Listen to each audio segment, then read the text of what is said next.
Welcome to the Legend of Heroes Trails of Cold Steel 3.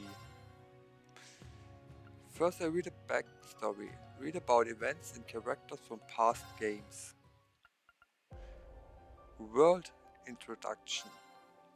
The world of trails. Augments. Augments are machinery that draw out power from septium to produce a multitude of different effects. These effects vary depending on the arrangements of circuitry created from processed septium and gears within an augment. Not only are augments useful for their manifold applications, but since septium replenishes its own orbital energy over time, they are far more efficient than any other form of energy. Of all the types of augments in use today, one particular variant is known as the battle augment. These devices synchronize with their users, boosting their physical capabilities while also granting them the ability to cast orbital arts. Battle augments are now in their fifth generation. The type currently being developed by Erebonia for military use is referred to as the Arcus unit. The Orbital Revolution. The orbital revolution was brought about 50 years ago by Professor C. Epstein's invention of augments. The public was initially skeptical of this new technology, but the spread of orbital railways, airships, and telephones by his students after his passing quickly proved its value. Only 50 years later, only 50 years later, augments have become necessity. Everyday items such as heating and lighting, mass transportation such as trains and airships, and even weapons like tanks and cannons are orbital powered now. What's more, advancements in technology have decreased the size of orbital engines, leading to the development of automobiles, pilot-able humanoid weapons, and orbital network made of countless orbital terminals. The Sumerian civilization. An ancient civilization that existed 1200 years ago prior to the beginning of the Septian calendar. They, they possessed a level of technology far surpassing that of the modern era, but a mysterious disaster known only as the Great Collapse wiped them out, leading humanity into the Dark Ages. The Septian Church. The Septian Church, which is centered around the worship of the goddess of the sky Aedeus, is the most widespread religion in Samaria. The church was formed to guide the lost and hopeless after the Great Collapse.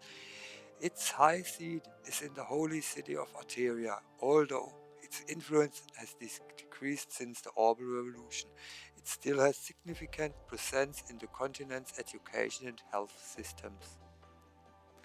The church is composed of a number of divisions, two of which are the Congregation for Divine Worship and the Congregation for the Sacraments. The former handles all liturgical matters, while the latter is in charge of retrieving and managing artifacts, relics of the Sumerian civilization.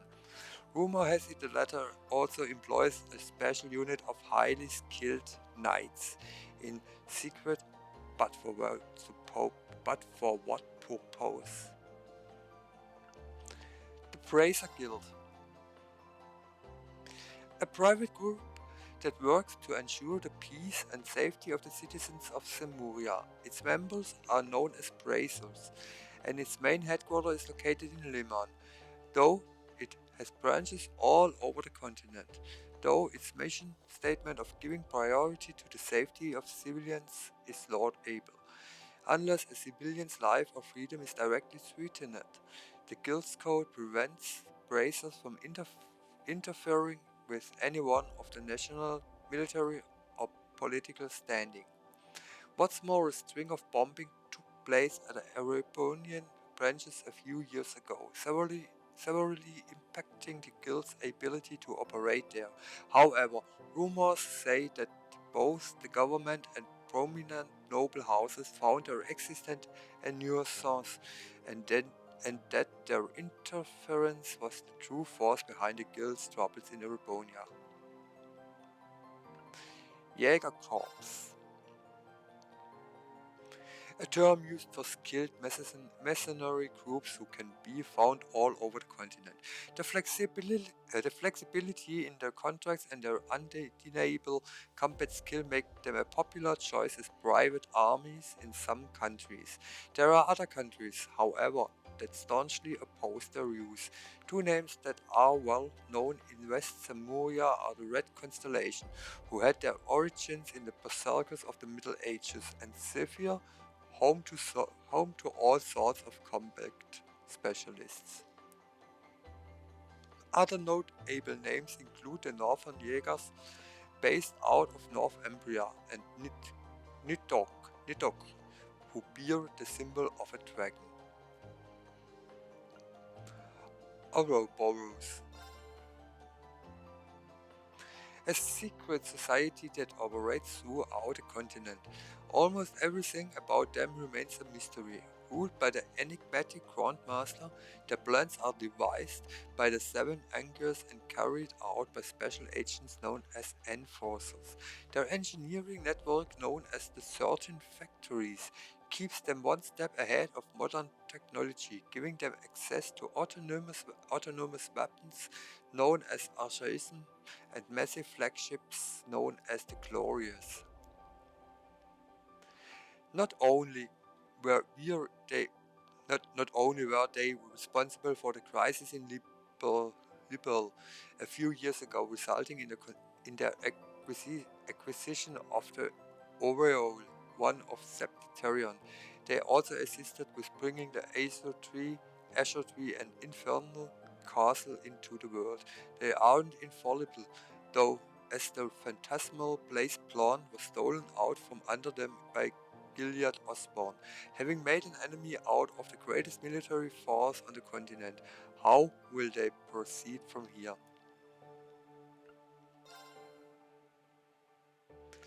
Countries of Semuria. Empire of Erebonia. Located in the westernmost part of Semuria, this gigantic empire bears a golden stallion on its crest. Its current emperor is Eugen Reis Arno III. Though Erebonia is a nation of history and tradition with a strict class system, the country is currently undergoing a modernization under Chancellor Gilead Osborne. Between its national armed forces, the Imperial Army, and private provincial armies at the command of the nobles ruling each province, Erebonia is one of the most powerful nations in Semuria alongside Calvert. In October of the year 1204, Chancellor Osborne was shot, signaling the start of the civil war as Heimdallr was taken by the noble faction. 2 months later, on December 31st, a ceasefire was reached, ending the war. Soon after, Erebonia invaded Crossbell State for destroying Guerrilla Fortress, seizing it in a mere day. After fighting off forces sent from Calvert, it was formally announced in March of 1205 that Crossbell would be annexed into Erebonia. Republic of Calvert. A sprawling republic located east of Crossbell in which a democracy was established about 100 years ago. Its current leader is President Rocksmith. The country covers a large area and, due to its policy of freely accepting immigrants from the East, has a diverse cultural background as well. Its long-standing rivalry with Erebonia has led to a number of clashes between them, particularly over ownership of Crossbell. After Erebonia's occupation of Crossbell in 1205, Calvert rallied its forces in response, but were eventually fought back by the Empire's panzer soldiers. Erebonia soon declared that it would be annexing Crossbell, making it the largest nation in Semuria and leaving Calvert in a precarious situation. Kingdom of Libel. a kingdom in the southwestern part of Zemuria. Though a monarchy, it has no class system, and its ruler, Queen Alicia II, is a staunch advocate for peace. It's also the home of Professor Russell, one of Professor Epstein's disciples. Historically one of the most advanced countries on the continent, it was the first to deploy orbital airships. 10 years ago, Erebonia invaded in what's known as the Hundred Days War. Though outnumbered, Liberals' clever use of airships pushed back the Empire's army. Seemingly a magnet for trouble, the country was also caught up in one of Ouroboros' plans. This resulted in the reactivation of the Liber Arc, causing all orbital technology for miles to cease functioning. The incident was eventually settled by the efforts of Liber's royal army, the Bracer Guild, and a certain individual from Erebonia. Fully aware of the rising tensions in Zemuria due to the Crossbell conflict, Liber can do little more than strive to maintain the peace it desires. Principality of Remiferia. A principality located in the northwestern part of Zemuria. Its current head of state is Prince Albert von Bartholomeus. Much like Liber, it has done away with its class system.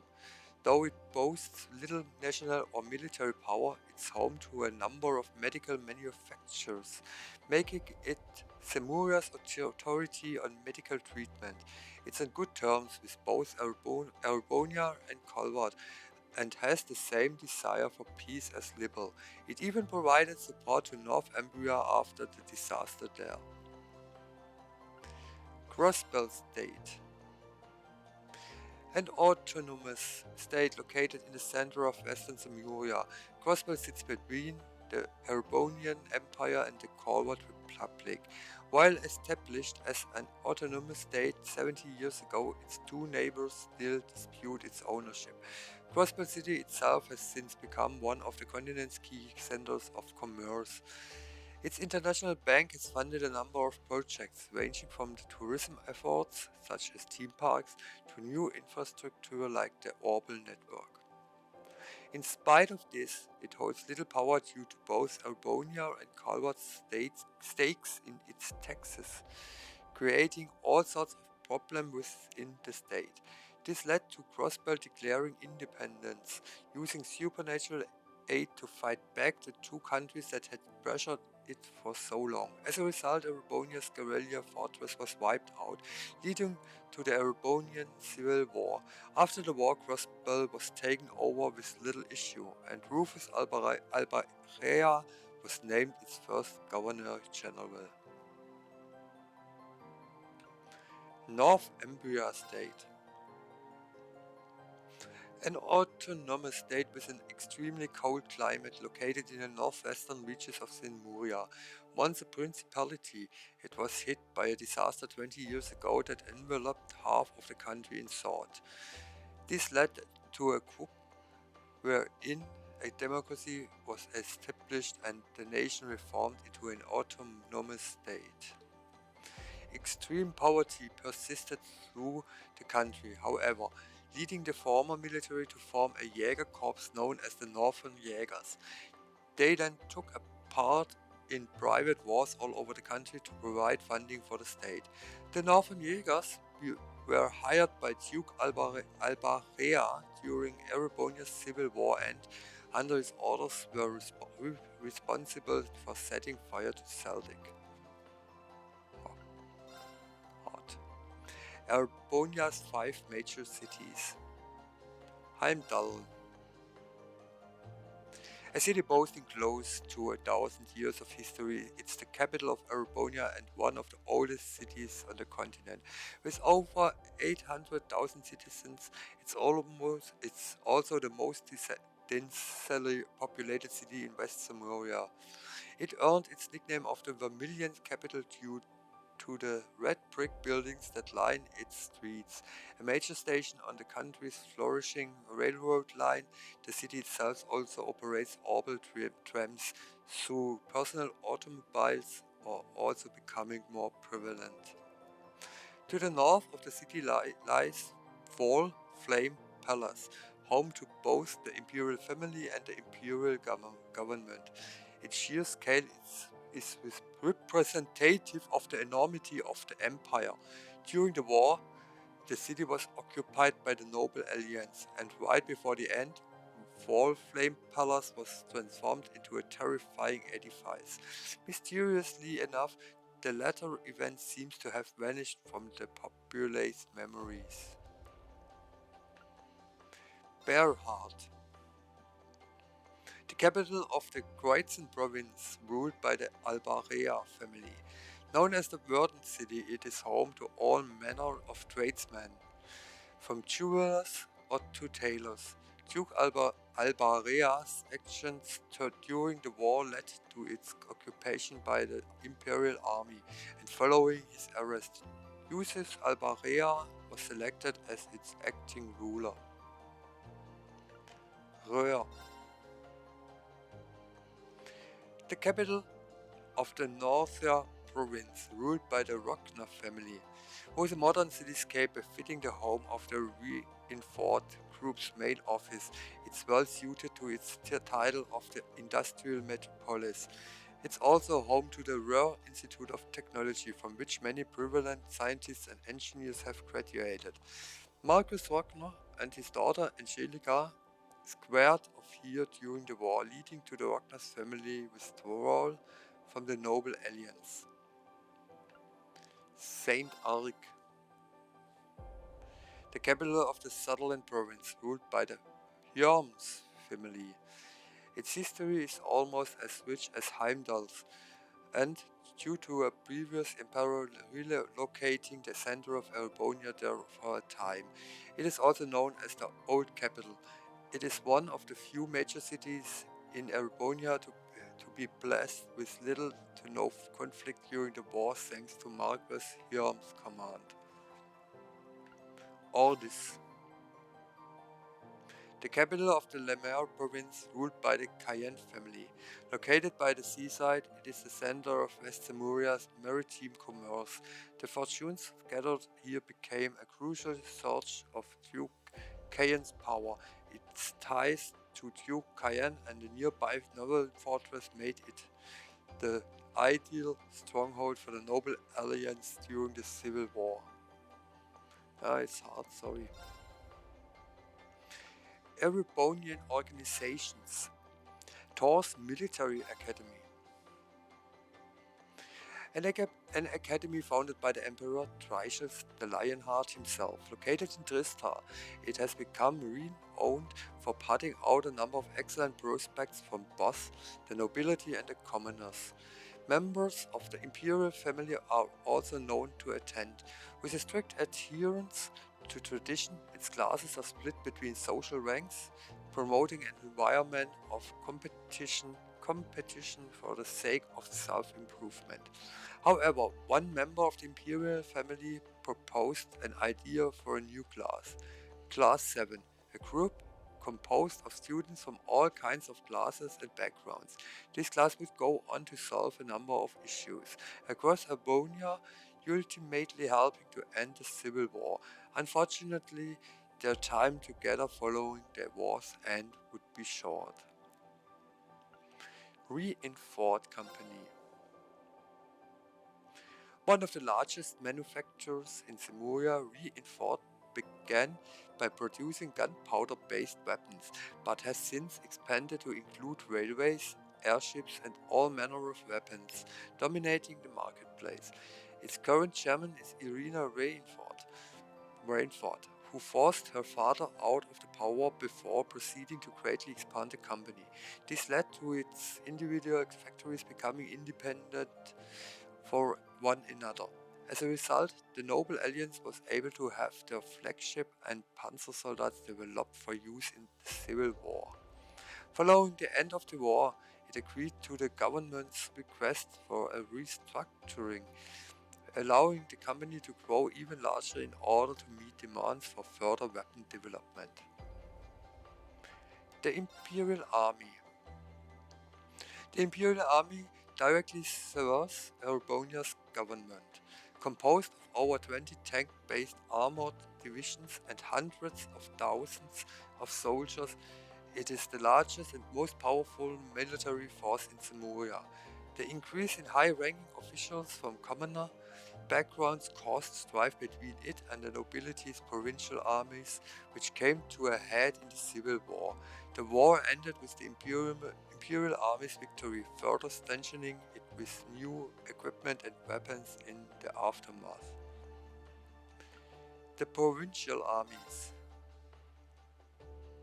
The provincial armies are the personal military forces of the four great houses. Though not as unified as the imperial army, they are just as formidable. The elite are selected to join the imperial guard, tasked with defending the palace. Their size varies by region, but even the smallest provincial armies will rival most smaller countries' entire militaries. United under the Noble Alliance banners during the Civil War, they employed panzer soldiers to fight off the imperial army. Railway Military Police. A recent branch of the military formed by Chancellor Osborne, home to a plethora of gifted troops backed by the latest in equipment. Their reach stretches as far as the country's railroads do. They are regularly a thorn in the provincial army sides, as they have priority when it comes to incidents on land where the railroads operate. They provided backup to the Imperial Army during the Civil War while also retaliating against the Noble Alliance forces' railroad usage. Intelligence Division. Another organization formed by Chancellor Osborne. Very little is publicly known about its operating procedures or agents who work largely in secret. Its purview stretches far and wide, both within and outside the country. This includes the four great houses, covered other countries, and even the Bracer Guild and Jäger Corps. Its agents are skilled in information warfare, making them a valuable asset in negotiations. There seem to be some girls with special weapons among their number.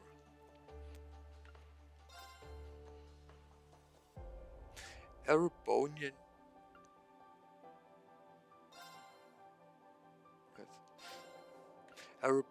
history.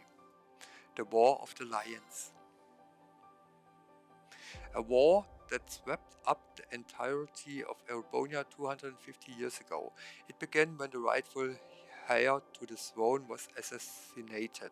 For potential successors then went to war, each backed by powerful nobility, resulting in years of bloodshed. Dreigel's third son of the late emperor and born of a commoner mother, soon took up arms in north and went on to bring the conflict to an end, saving countless people along the way. With the war over, he succeeded the throne and helped re-establish the country's former glory. This led to him being called the Lionheart Emperor and Father of the Renaissance. Of those who sided themselves with Dreigel's, none were more renowned than the Lance Maiden, Lion Sandlot. She led an elite group of warriors known as the Eisen Ritter, and after her death was canonized as a saint of the Septian Church. Witches and Gnomes. Two groups who have made their impact on Erebonian history from behind the scenes. The Hexen clan are a coven of witches treated as both benevolent and evil in folklore. They played a part in the War of the Lions and also seem to know the truth behind the Divine Knights and the Infernal Castle. Witches possesses vast amounts of mana, have personal familiars, and are led by someone with the title of Elder. As for the gnomes, their whereabouts and role remain a complete mystery. All that's known is that they had built the spirit shrines scattered throughout Erebonia, and that they had constructed the divine knights from a special ore.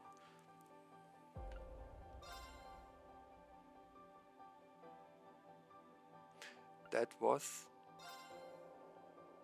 the world introduction. Then the character profiles. Sorry.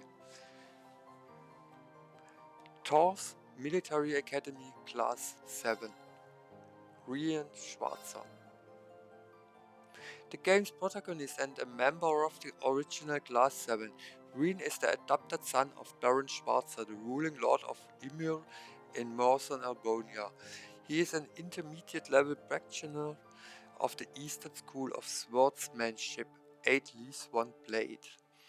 Though he once feared the strange power that slept within him, his time spent in Class 7 allowed him to overcome that fear. Right before the Civil War, he located and became the Awakener of Valimor, the Ashen Knight. This gave him and his classmates the power they needed to bring the war to a swift end. In the final hours of the war, he learned the identity of his birth father and tragically lost an important friend. Once the war was over, he took an active role in battles against Calvard and Crossbow, becoming famous as the Ashen Chevalier. After his classmates all graduated early to pursue their own goals, he was the only member of Class 7 to enter a second year at Thor's. Then, 1 year later, Elisa Rainford. The daughter of the chairman of the Rainford Group, Albania's largest heavy industry manufacturer.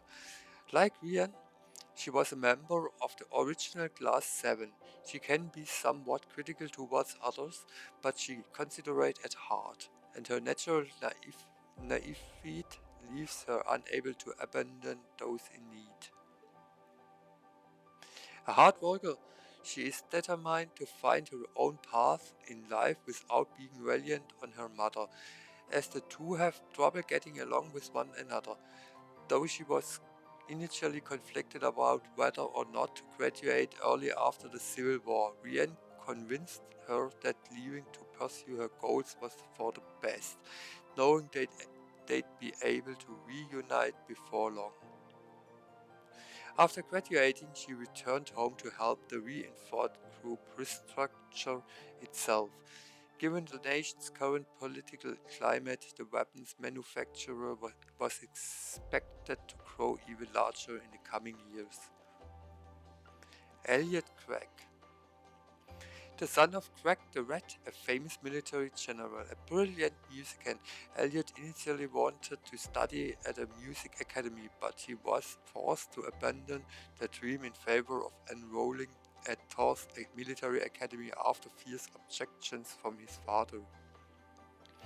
He was something of a coward in the beginning, but overcoming countless trials as a member of Class 7 allowed him to become much more dependable, and he began to see his enrollment into Thor's in a much more positive light. After the Civil War, he decided to transfer to a music academy in Heimdallr with Rian's full support. Wanting to prove that music had an important role to play even in these dire times, he practiced hard to become a professional musician. Laura S. Arcade, the daughter of Viscount Arcade, the head of a famous military family in Albania. Like Rian, she fights using a sword, and their similarities in that regard led them to become good friends. While generally proud and possessing an open mind, she had a difficult time accepting things that strayed too far from her personal sense of justice. This was changed by meeting the former Jäger, Fee. Once she accepted their racially different lifestyle, she was able to measure as a person. Following the end of the war, she left the academy to train in order to prepare herself for the trials ahead. Before she left, she and Rian made a promise to each hone their sportsmanship even further. Her first major goal was to learn the Arcade School's ultimate technique. As such, she had an intense regimen of training ahead. Matthias Regnitz. The son of influential reformist figure and imperial governor Karl Regnitz, bright and hardworking, he is as strict towards himself as he is towards others. He acted as the original Class 7's vice president. A traumatic experience in his past resulted in him becoming prejudiced towards the nobility, leading to constant conflicts with Jews. However, belonging to Class 7 gave him the opportunity to spend time with nobles very much unlike the image of the nobility he had in his mind, and his prejudices slowly faded away. Following the end of the war, he started to become concerned about the rate at which the reformist faction was accumulating power. So, in order to be able to determine what kind of future the nation was headed for, he transferred to a political academy in Heimdall. Though it was known for its incredibly high barrier to entry, he had no difficulty on the entrance exam. Emma Milstein, the original Class 7's class president and a girl who came from a remote region of Erebonia to attend tours on a scholarship. Her grades were the highest in her year group, and due to her considerate nature, she is loved by all. However, she possesses a mysterious power that differs from all arts, and seems to know more than she lets on about the strange goings-on in Erebonia. She also owns a talking cat. In truth, she is a member of the Hexen clan, a reclusive group of witches. However, she chose to prioritize her position as a member of Class 7 during the war, lending them her knowledge and spells. Once the war was over, she predicted that dire happenings were afoot behind the scenes in Erebonia. In order to prepare for the days to come, she graduated from Tours early and returned to her village in order to perfect her spellcraft, with the goal of finding her prodigal sister Vita Clotilde. Chooses Albarea. The second son of Duke Albarea, head of one of Erebonia's 4 great houses. He may sound arrogant and condescending thanks to his noble upbringing, but chooses himself means no harm by this, as he is, more than anyone, aware of his own flaws and shortcomings. His mother was a commoner, which made his life as a noble far less easy than one would initially expect. He once opened up about his past to Rien, Woe's background was remarkably similar to his own, resulting in the two of them becoming closer. The 4 great houses' involvement in the Noble Alliance shook him to his core, but once he rejoined his friends in Class 7, he played a significant part in ending the war alongside them. With his father arrested for treason and his brother appointed as the first Governor-General of the Crossbell province following the war, he left to take up the mantle of his family as acting ruler of the Croatian province. Ficlosel, a former Jäger with physical strength and agility far beyond what one would expect from someone of her age and stature. After the Jäger Corps she belonged to, Zephyr, was disbanded, she was taken in by Sarah, the woman responsible for placing her in the original Class 7. While she initially had trouble getting along with Laura, whose background is the opposite of her own, they were eventually able to overcome their differences and become friends. This, along with her field studies and club activities, allowed her to grow as a person. She clashed with her fellow corps members during the war, and in the process learned that Zephyr's boss may actually still be alive.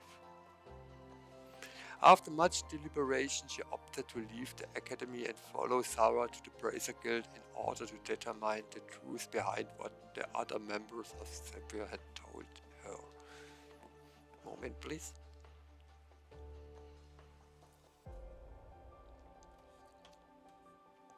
Gaius Wurzel.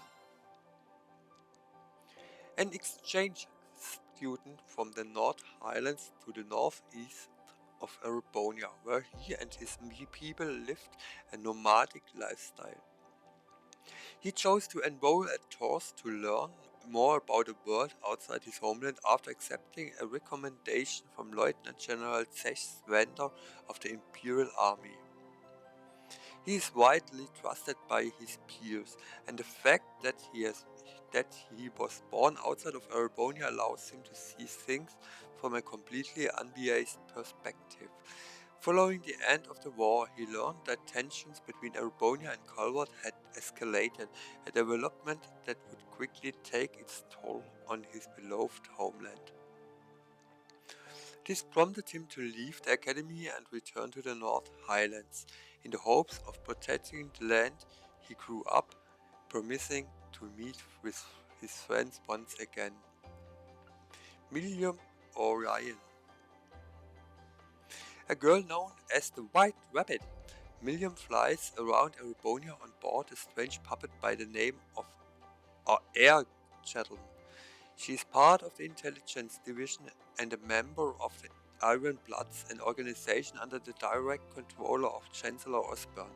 Despite being a mere 13 years old, she joined Class 7 as part of a top-secret mission. She is easy to like, but also has a tendency to carelessly reveal confidential information. The time she spent together with Class 7 during the war led her to understand sadness, an emotion she previously couldn't comprehend. As she cried for the first time, the others held her close. It was at that moment she fully accepted them as her true friends. Oh. Following the end of the war, she left the academy to return to her work as an agent of the Intelligence Division. Despite this, she kept in contact with the other member of Class 7 and decided to use her position in the division to look into the mysteries of her birth. Tours Military Academy, the others. Sarah Whalestein. Formerly the homeroom teacher of the original Class 7, Sarah is also an A-ranked bracer known as the Purple Lightning, regarded as being attractive so long as she keeps her mouth shut. she leads a very slovenly lifestyle, drinking beer at all hours of the day. That said, she would always provide Class 7 with proper guidance and a push in the right direction whenever they needed it. Born and raised in Northumbria, she was part of the Northern Jaegers before she left and joined the Bracer Guild. During the war, she was forced to fight her former comrades, but through this, she was given the chance to finally face her past. After the war, she quit her job as a teacher and returned to being a bracer full-time. She also had a certain proposition for fee. Tower Herschel. The small, baby-faced former president of Tours Student Council, intelligent, polite, friendly and hardworking, she is loved by nobles and commoners alike. Despite her appearance, she was actually 1 year ahead of Class 7. As student council president, she helped them out as much as possible, even going so far as to handle tasks that would normally fall under Sarah's purview. During the war, she was named acting captain of Courageous. Under her command, the airship played a key role in bringing the war to an end.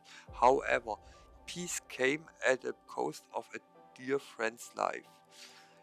After her graduation, she declined a slew of job offers that came her way in favor of working with a number of NGOs.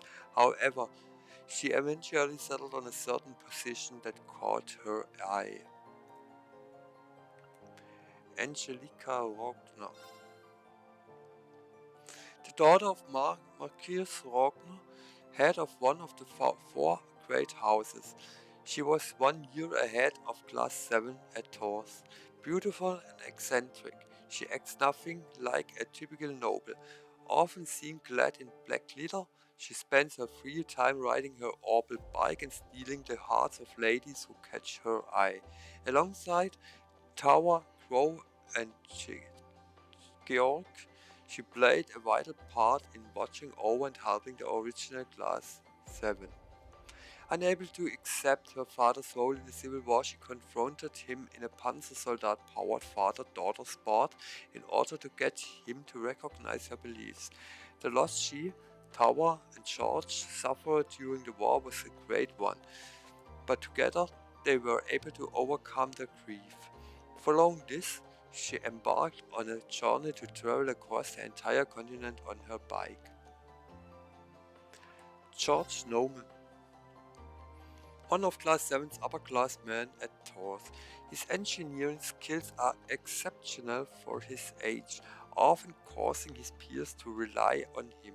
He single-handedly ran the Academy's engineering building and built Angelica's bike. He'd been friends with Crow, Tower, and Angelica since they were first years, and as a result, the four of them often worked together to help out in Academy events.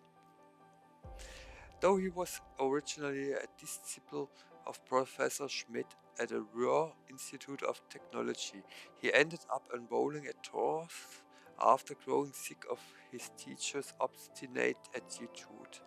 After he, Tower, and Angelica overcame the grief of losing a dear friend, he decided to go on a journey to learn from all the different factories on the continent. Patrick Yarms, the third son of Marcus Yarms, head of one of the Ergonia's four great houses.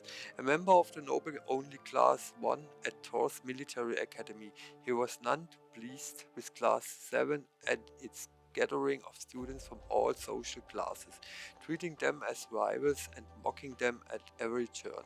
This rivalry eventually turns to mutual trust through the war, however allowing him to play a part in ending it. Following the end of the war, he became a second-year student of Tours alongside Rian.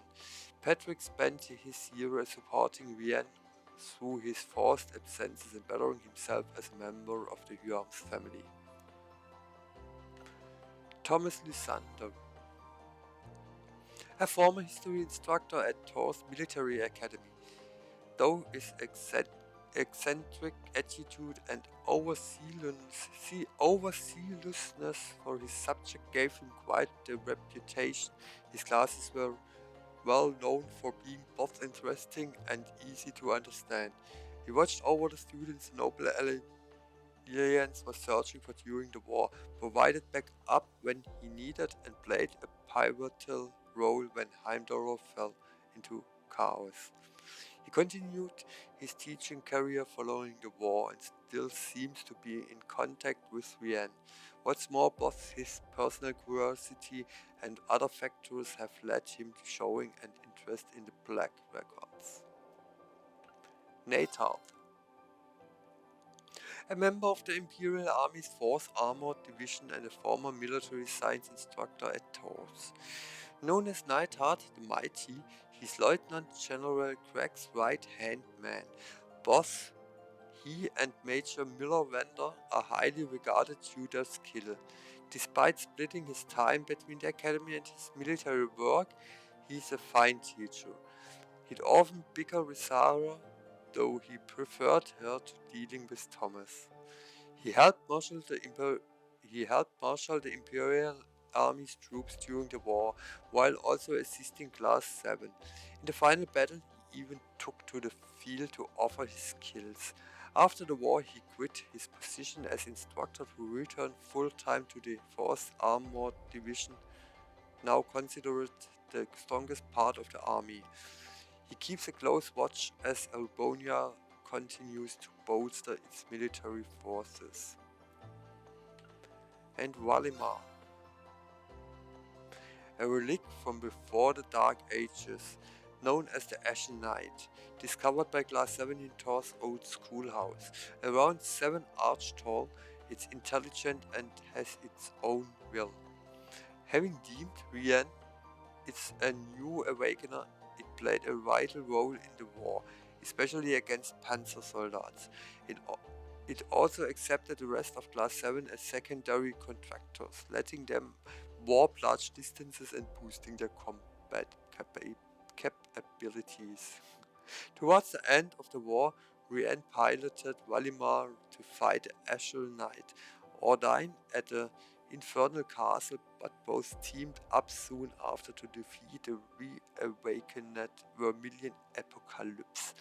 Following the war, Brienne took Valimar with him to Crossbell, where their work together cemented Brienne's fame as the Ashen Chevalier.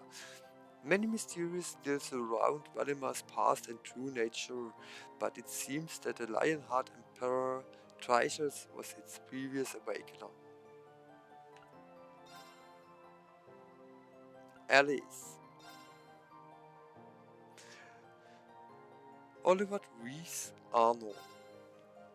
Prince Oliver, the eldest son of Emperor Eugen III and a dandy known for his refined tastes. Despite being the eldest, his mother was a commoner, and as such he has no right to the throne. He became a major figure in high society and the media, perhaps due to the greater freedom not being the crown prince afforded him. He was boss chairman of Thor's board of directors and responsible for the creation of Class 7. Fearing the worsening of the factional conflict in Erebonia, he built a Courageous, a high-speed cruiser. Once the war had begun, he left said cruiser in Tower and Class 7's hands, then departed for western Erebonia to help with the fighting there.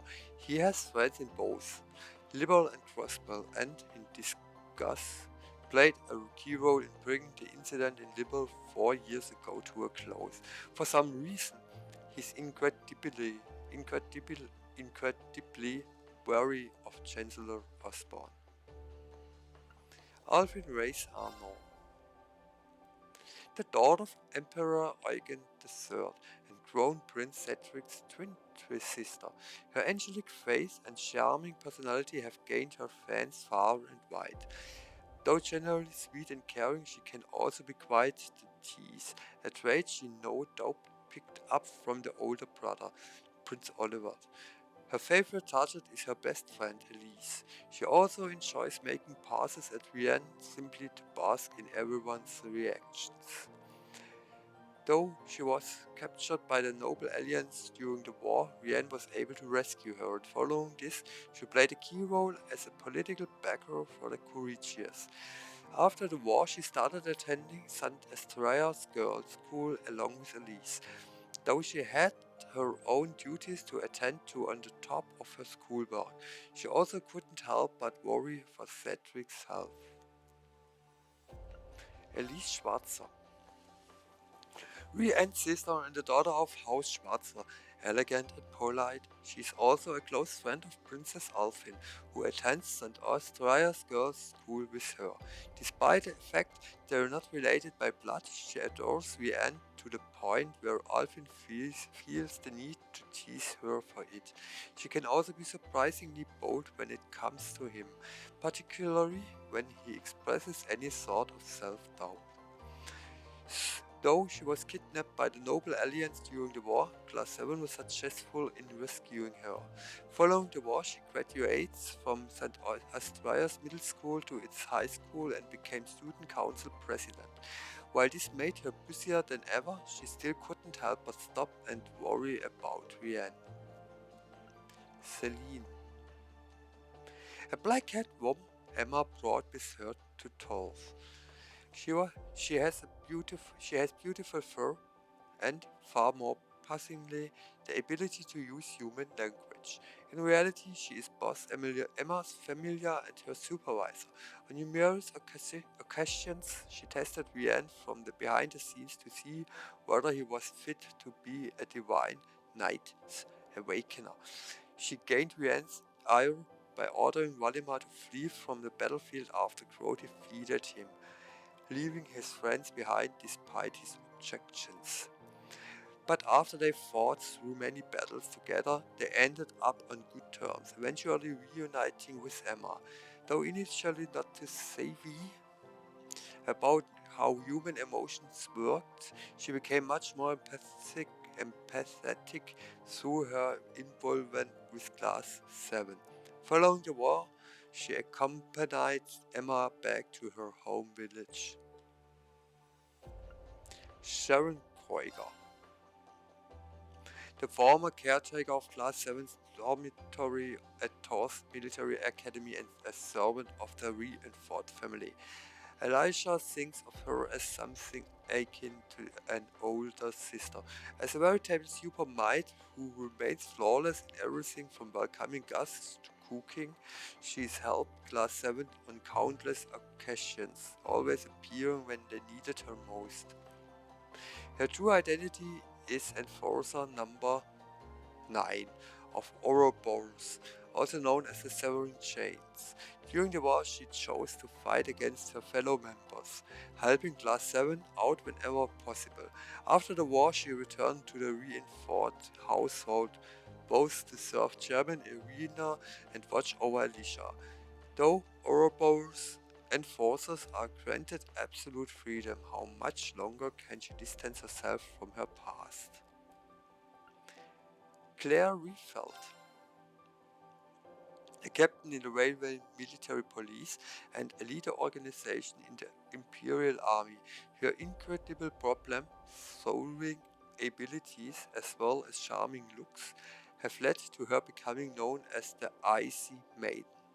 Much like Milliam, she is also a member of the Iron Bloods, a group that answers directly to Chancellor Osborn. Unable to protect Osborn from being shot, she used her grief as motivation to support Rian and his classmates during the war. However, at the war's end, not only does she find out that Osborn had been alive all along, his relationship with Rian was also brought to light. This led to a wall forming between her and Rian, though the two were eventually able to reconnect. Viscount Arzaid, Laura's father and the head of a famous military family. Viscount Arzaid is a ruling lord of the lakeside town of Legram and is loved by his people. He is also famous as the strongest swordsman in Urbonia and bears the title of Radiant Blade Master. He shared Prince Oliver's opposition to the factional conflict, and it was partly for that reason that he was chosen to be captain of the Creatures. He left the ship to tower in Class 7 before departing for West Albonia with Oliver during the war. However, he returned in time to help fend off McBurn at the Infernal Castle. Following the war, he took time off from his duties as captain to help train Laura and pass down the Arzaid School's ultimate technique to her. Towel Randonneur, a bracer affiliated with Erebonia's Bracer Guild. The limitations put on the guild in Erebonia make it hard for bracers to do their job, but he keeps doing what he can with the help of others such as Sarah, Prince Oliver and Viscount Arzaid. While overall skilled in combat, his true strength lies in his customized battle augments, which let him cast powerful arts in quick succession. He helped Rian when he was separated from his classmates during the war, providing the sort of skills and experience only a seasoned bracer could. After the war, he tried to invite Rian to the guild, knowing full well government's plans for him. Rian, however, politely declined, understanding his responsibility as an awakener. Sarah soon returned to the guild, and together two of them prepared for the crisis ahead. Key figures: Gilead Osborn, head of the Imperial government and known as the Blood and Iron Chancellor. Since he became Chancellor, he's pushed for the modernization of Erebonia, expanding the railway network and annexing nearby territories.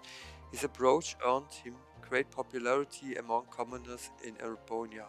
However, it also incited the ire of the nobles, making him, in a sense, the cause of the country's political turmoil. Shot clean through the heart during a speech, his death heralded the civil war as the Noble Alliance forces moved to take Heimdall immediately afterwards. At the end of the war, it was revealed that not only did he survive, but that Rufus Albarera, a key pillar of the Noble Alliance, was working for him. Further, he announced his intent to usurp Ouroboros' phantasmal blaze plan and left Rian stunned with the revelation that he was his birth father. Rufus Albarrea, the eldest son of Duke Albarrea, head of one of the four great houses and a key figure in the noble faction. He was Juice's instructor in court fencing, and his younger brother trusted him implicitly. He served as chief of staff for the Noble Alliance during the war and successfully fought off the Imperial Army with his brilliant strategies. Towards the end of the war, though, he revealed himself to be the primary member of Osborne's Iron Bloods, bringing the war to an end after dismantling the Noble Alliance from within. Under orders from Osborne, he then oversaw the annexation of Crossbell and became its first Governor-General. Lechter Arundel, a captain in the Imperial Army Intelligence Division and a secretary for the Imperial government. He's a member of the Iron Bloods, Chancellor Osborne hand-picked assistants.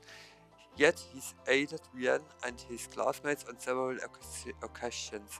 His carefree nature and often shocking behavior make it difficult for others to predict his next move or his overarching goals. His inquisitions, such as while undertaking unofficial negotiations on behalf of the government and military, has earned him the nickname Scarecrow. During the war, he assisted the Imperial Army alongside Claire and Milium. He then made a well-timed visit to the Infernal Castle following Osborne's reappearance. After the war, he took up the role of delivering the government's orders to Rian, acting as both his support and supervisor. Prince Cedric, Crown Prince Cedric, the second son of Emperor Eugen III and Princess Alphine's younger twin brother. Though not the oldest of the Emperor's children, he was named Crown Prince due to Oliver's commoner blood. Kind and honest, he and his two siblings were always on great terms, though Alphine sometimes found herself frustrated with his shyness, yet a deep respect for Oliver. He was kidnapped by Duke Kayan during the war and eventually forced to become the core for the Vermilion Apocalypse. Though he was rescued through Class 7's efforts and the sacrifice of one of their friends, his health took a turn for the worse following the war, and thus he had to declare his enrollment into Thor's military academy. Karl Regnitz, Imperial Governor Regnitz, Machia's father and Imperial Governor of Heimdall, the first commoner ever to hold the position Machia's father and the Imperial Governor of Heimdall, the first commoner ever to hold the position. He is a close ally to Chancellor Osborne. Though a member of the Reformist faction, he is known for his desire to work together with the nobility. He was captured by the Noble Alliance during the war, but took initiative during Heimdall's crisis to help bring order to the city. Following the war, he assisted with the newly annexed Crossbell province economic strategies and with rebuilding the region's political environment. Irina Reinford. Alicia's mother and the chairman of the Reinford Group, her husband, a gifted engineer, passed away many years ago. She herself is as sharp and ruthless as they come, forcing her own father out of power to gain her current position, then moving to expand the group to levels previously unseen. This, together with her involvement in developing the railway guns, created a rift between her and Alicia. The distance between them closed somewhat when Alicia and the rest of Class 7 rescued her during the war, however. Following the war, she shifted priority to reorganizing the RF group to a new stage with Sharon's help, while also keeping a watchful eye on Alicia's growth. Olaf Craig, Elliot's father and commander of the Imperial Army 4th Armored Division. Known as Craig the Red, the division he leads boasts the greatest firepower in the Imperial Army, Lieutenant General Craig. Though his grizzled and imposing appearance may lead people to believe otherwise, he is an impossibly doting father to Elliot's constant embarrassment. He cooperated with Class 7 during the war and played a vital part in retaking Heimdall from the noble Alliance forces. Pleased with Elliot's growth during this time with Class 7, he finally allowed him to pursue his dream to be a musician and transferred to a music academy. His family life settled, he began to prepare for the looming threat of Calvert. Suspicious figures. Rita Clotilde, a woman known to many as Misty, the personality behind Radio Twister's popular show, Avant Time. Her shooting voice and playful demeanor gained her fans from all over the empire. Unbeknownst to many, she was also the Azure Diver, a famous performer at the Heimdall Opera House. After running into both of her personas, Rianne was able to make the connections between the two. In reality, though, both of these were a front for her true self, the Azure Abyss, second Angus of Ouroboros, and the one in charge of the phantasmal Blaze plan. At the end of war, she summoned the Infernal Castle, then had Rianne and Crow fight one another in their divine nights, though her reasons for this were unclear. Her plan was stolen soon after by the reappearance of Osborne, forcing her to go into hiding. McBurn, enforcer number of one of Ouroboros. Known as the Almighty Conflagration, he can conjure and control fire at will. Said fire can burn anything and everything to ash, making him the undisputed strongest of the enforcers. However, he spends most of his time doing whatever he pleases, abandoning missions entirely if he loses interest. On the other hand, his motivation is set place by powerful foes, changing him into the blazing demon, an entity breathed in pitch-black flames. At the end of the war, he stood in Class 7's way in the Infernal Castle. Summoning his demon sword, Angbar, he re-edited to annihilate them before Viscount Arset arrived to challenge him. The two then proceeded to have a battle well beyond the limits of human comprehension. Dually the Swift, the head knight of the Stahl Ritter, a group led by Ouroboros' 7 Angus, known as Dually the Swift. Her strength rivals that of most enforcers. Though a member of the Ouroboros, her extreme devotion to the Steel Maiden and earnest personality make it hard to dislike her, for friend and foe alike. It was a mystery why she thought of Laura as her rival, but all became clear at the Infernal Castle, where she revealed that her master was indeed the same legendary figure from 250 years ago that Laura's family once served. Leonidas Xeno. Regimental Commanders of Zephyr, one of the strongest Jäger Corps on the continent, known as Trapmaster Xeno and Leonidas Behemoth. They helped raise Fee and were like family to her. Following the death of their boss, though, they both abruptly vanished from her life. But in a surprise turn of events, both were hired by Duke Cayenne to help the Noble Alliance take over Heimdall. They also clashed with Class 7 a handful of times over the course of the war. Following the battle at Infernal Castle, they informed Fee of their plan to bring back their boss before disappearing once more. Altina, the Black Rabbit, a mysterious girl who was seen working alongside the Noble Alliance during the war. She kidnapped Princess Alphen and Elise, and also proved a powerful foe for Class 7 thanks to Cleum Solace, a black combat shell similar to Millennium's Ergetlam. Much like Millennium, she came from the Black Workshop, who lended her to the Noble Alliance. That was simply a front to fool Duke Cayenne, however.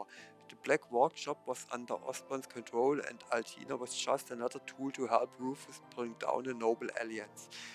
With Duke Cayenne arrested by her hand, the war came to an end. Following that, she joined the intelligence division and accompanied Rian on his missions outside of the country, both as his support and keep tabs on him. Crow Armbrust, a former second-year student at Tours, and a close friend of Toba, Angelica, and George. In danger of being forced to repeat a year due to missing too many lessons, he was transferred into class number 7 and told that if he participated in the curriculum, he would be allowed to graduate.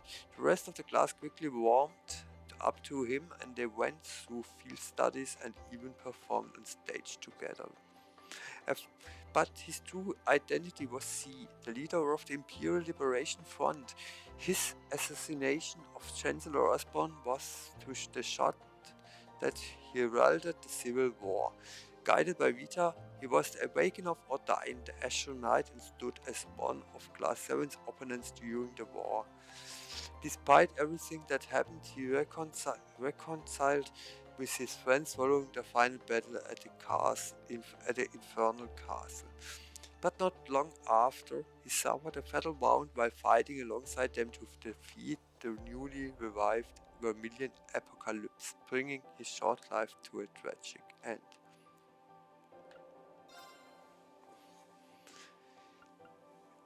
And the others.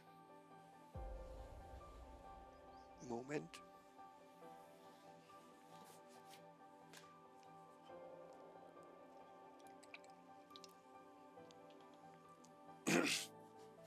Duke Cayenne, head of the Cayenne Dukedom, which governs the Le Maire province and is the de facto leader of the 4 great houses. Not only did he possess as a fortune greater than some smaller countries, he had an equally powerful army. He took control of the Rainford group factories aligned with the noble faction, using them to create a massive flagship and panzer soldiers. He also funded the Imperial Liberation Front in order to get rid of Chancellor Osborn and begin the Civil War. His goal was to carry on the will of his ancestor from 250 years ago, which led him to summon the Infernal Castle with Vita's help. Things didn't quite go as expected though, after Rian and Crow made amends. In desperation, he revived the Vermilion Apocalypse at Crown Prince Cedric's expense, only to be betrayed and arrested afterwards. His political power is such that even after such blatant treason, a verdict on his trial still has yet to be reached. Aurelia Le Guin, General Aurelia, former commander of both Le Maire's provincial army and the Noble Alliance forces. She is the head of House Le Guin and a swordsman renowned for having mastered both the Arcade and the Vendor schools. Her incredible strength and golden aura have led to her being feared as the Golden Rakshasa. Together with Brigadier General Wallace Bartias, she drove off the Imperial Army and expanded the Noble Alliance territory during the war. Eventually, she tried to bring things to a close with one final battle near Heimdall but this was interrupted by the Infernal Castle. She agreed to the ceasefire after Duke Cayenne's arrest and retreated to her stronghold in West Arbonia to watch how things would play out. Wallace Bardius. Brigadier General Wallace, the head of House Bardius and leader of the Sutherland Provincial Army. He is a descendant of the people of North who accompanied Emperor Trajan during the War of the Lions, and his terrifying skills with a lance have led to him being referred to as the Black Whirlwind. Aurelia's right-hand man, he served as second in command of the Noble Alliance forces during the war. Alongside Aurelia, he agreed to a ceasefire with the 4th Armored Division when the Infernal Castle spawned in Heimdall. Following the end of the war, the government was intent on stripping the provincial armies of their power, and he was a key figure in negotiating against it. Professor G. Schmidt, one of the 3 disciples of Professor Epstein, father of the Orbital Revolution. Schmidt is a genius and known as Arbonia's greatest engineer. He is head of the Ruhr Institute of Technology, and together with Gwyn, former chairman of the Rainford Company, they revolutionized Arbonia's technology. Impossibly stubborn, he takes interest only in his research to the point where even his disciples have labeled him a lost cause. Though he had no allegiance to the nobles or the reformists, he assisted in the production of all sorts of deadly weapons, including the railway guns and the Panzersoldaten. George, one of his disciples, scolded him for this, convincing him to help with creating a new blade for Weimar so Ryan could put an end to the fighting.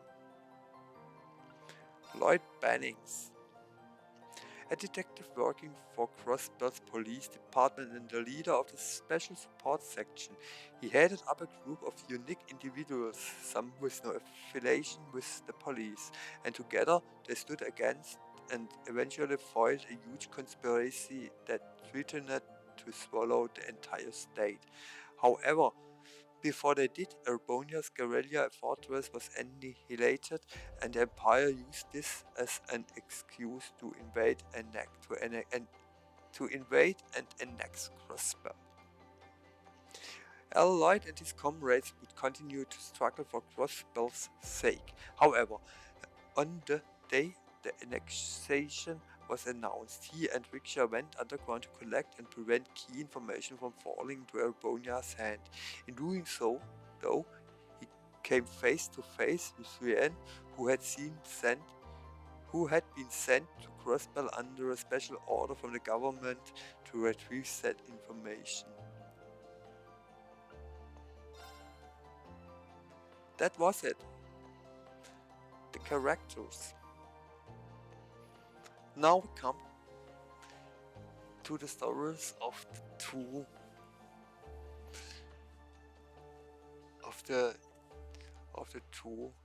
Trails of Cold Steel games.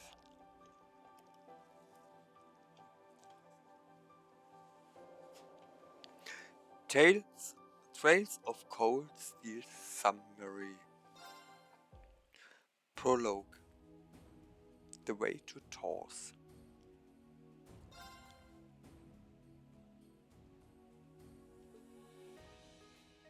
The year was 1204 of the Septian calendar, and all across Albonia spring was in bloom.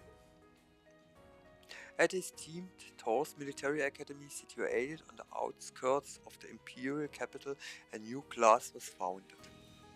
It would be known as Class 7 and was composed of 9 promising young men and women who demonstrated considerable aptitude for the archers, a sophisticated new type of battle armament. Rhys and Schwarzer, son of a ruling lord from the remote region of Ymir. Alicia Rainford, daughter of the chairman of Arbonia's largest industrial corporation. Elliot Craig, son of a celebrated general and a kind-hearted boy who harbored dreams of becoming a musician. Laura S. Arthate, the daughter of a renowned military family tracing his lineage back to the Knights of old. Matthias Regnitz, the son of Heimdallr's imperial governor. Emma Milstein, the class president and the Academy's highest scorer on the entrance exam. Jusis Albarea, son of Duke Albarea, head of one of the Empire's four great houses. Fee Clossel, a former Jäger with extraordinary strength and agility. And James Watson, an exchange student from the land of North bordering the Empire to the north. Gathered together by the homeroom teacher Sarah Wedelstein, they were put through a difficult trial. Some were quick to work together, others less so, but eventually all were able to surmount the challenge they faced. They were then asked to decide whether, knowing the difficulty of the curriculum, they still wished to be a part of Class 7. Each had his or her own reasons, but each ultimately heeded the call, and that day Thor's newest class began. Chapter 1 on Conventional Studies.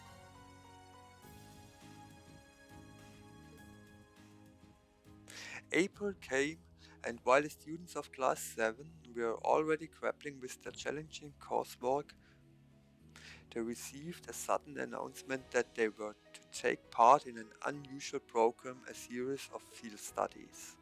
The class would be split into two groups, each sent to a different location in the Empire to assist the local townships.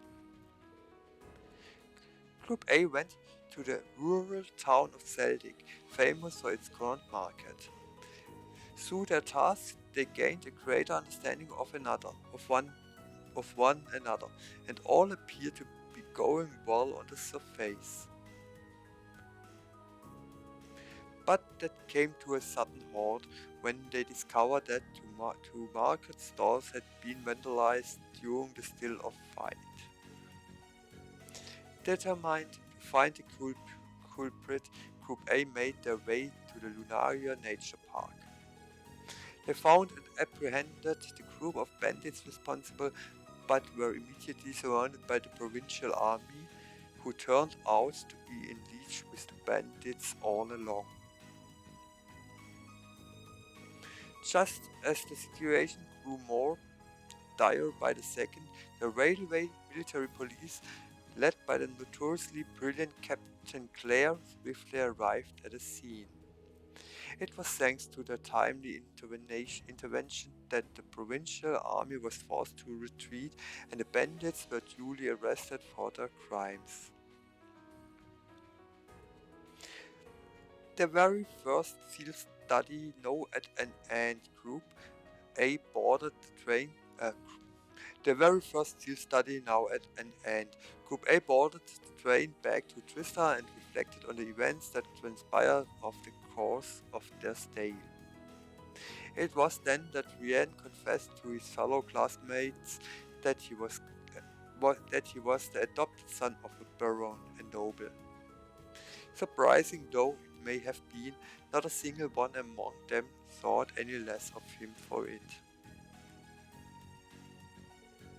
The evening concluded with smiles, each of them blissfully unaware of the two ominous figures who were watching their train head into the distance. The Verdant City. Chapter 2. May came, filling the town of Tristar with greenery. Meanwhile, Class 7's schedule was growing busier by the day. Rian found himself at odds with Matthias for keeping his noble status a secret. But he also learned more about his fellow classmates, including the fact that Emma was caring for a black cat named Celine.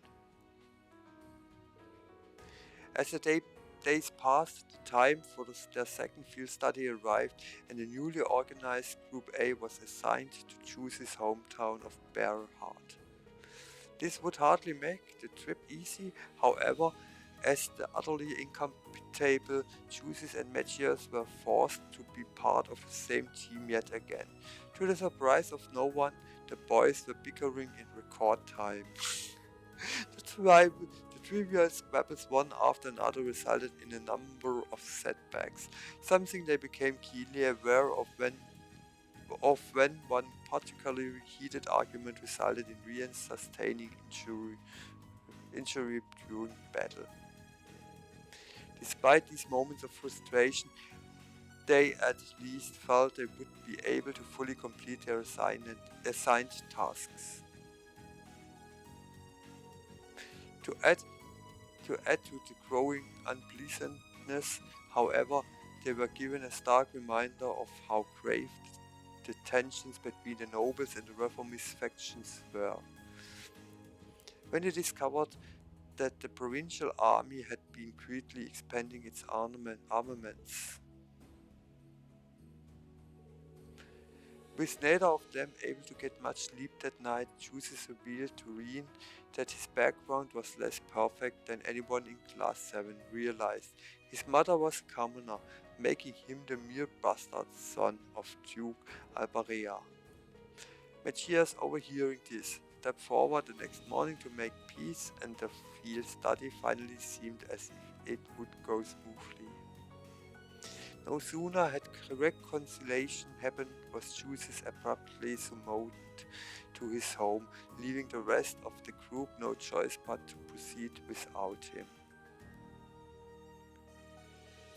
They completed their morning tasks outside the city with little trouble, but immediately upon returning to Bear Heart, Matthias was arrested without probable cause by the provincial army. Rianne, Emma, and Fee agreed that rescuing him was to be their top priority. As the three were discussing just how to go about that, they learned from a brazier passing through Tobin of a waterway that led precisely to where Matthias was being held. Conveniently, the complex waterway led to quite a few places, including the Albarea mansion. They were soon reunited with Juices this way, who had learned what happened and escaped from his home to set things right. As they approached a massive heavy door, Fee, who revealed she was once a Jäger, made the impassable easily passable, and they were able to successfully free Matthias from his cell. On their way out, they were cornered by two large dog-like beasts from the military. However, thanks in no small part of Juices and Matthias forming a successful combat link, they emerged victorious. But the celebrations were short-lived, as they were surrounded yet again, only this time it was by the provincial army. Even having Juices at their side gained them no sympathy. It was only when Instructor Sarah and Rufus, Juice's older brother, appeared that they were safe from peril. Group A's field study had come to an end, but on a much less positive note compared to the first. On the train, they gloomily discussed the factional conflict Erebonia faced. Instructor Sarah attempted to cheer them up and succeeded, even if it was more because they were laughing at her than with her. Meanwhile, a mysterious young girl with a silver puppet nonchalantly watched them depart. Beyond the railways. June heralded the beginning of Class 7's first midterms, as well as the onset of Trista's rainy season. In the midst of this, the Rainford family's maid, Sharon, was appointed caretaker of Class 7's dormitory. And with her came the revelation that Elisa was the daughter of the Rainford's company chairman. All performing to the best of their abilities. Class 7 scored better in the midterms than any other class. This news didn't go down well with the nobles of Class 1, of course, and the besmirched upper class students challenged Class 7 to a duel. Class 7 was victorious here as well, leading to a tirade of insults from patriarchs that were only stopped by Gaius' interference. The time had come for Class 7 to prepare for their next field study, and Group A's latest destination was the North Highlands, Gaius' homeland. The journey was exceptionally longer than anywhere they had been previously, and while briefly stopped at Ruhr Station, they encountered Alicia's mother, Chairman Irina. After a grueling 8-hour journey, they finally reached the North Highlands to the northeast. It was plain to see how Gaius had grown up with endless patience and kindness upon meeting his family, who gave Group A a warm welcome. After a night of sleep, they took off on horseback to begin working. The highlands were as vast as they were beautiful, and their time spent there was both challenging and rewarding in equal measure.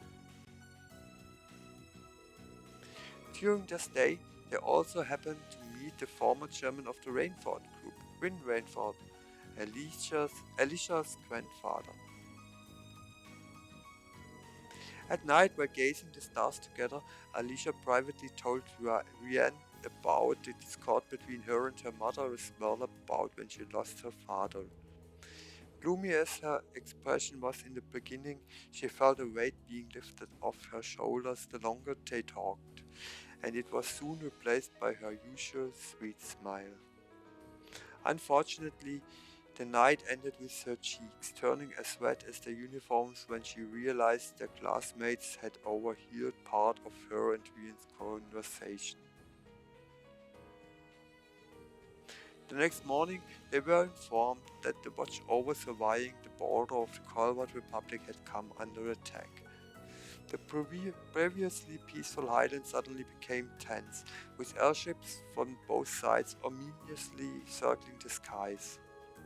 And knowing that war could break out over a misunderstanding at any moment, Group A motioned to conduct their own inquiry into the true culprits responsible. They found out just who those culprits were from an unlikely search. Miriam, the strange girl accompanied by the silver puppet. It was her help that made their capture swift and decisive, although the man pulling the strings, known as G or Gideon, managed to make his escape. Thanks to both Group A and the efforts of the intelligence division Captain Lechter, war was successfully averted. Captain Lechter quickly arrived to take control of the situation and just as quickly left, taking William with him.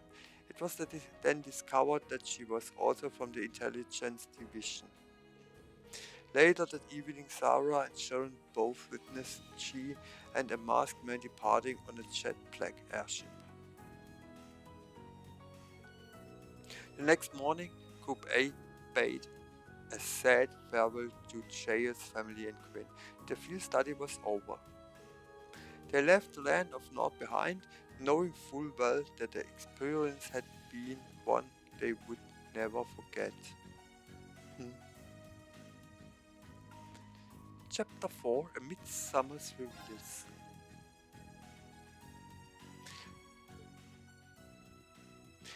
July had come and preparations were underway for Heimdallr's month-late celebration of the summer festival.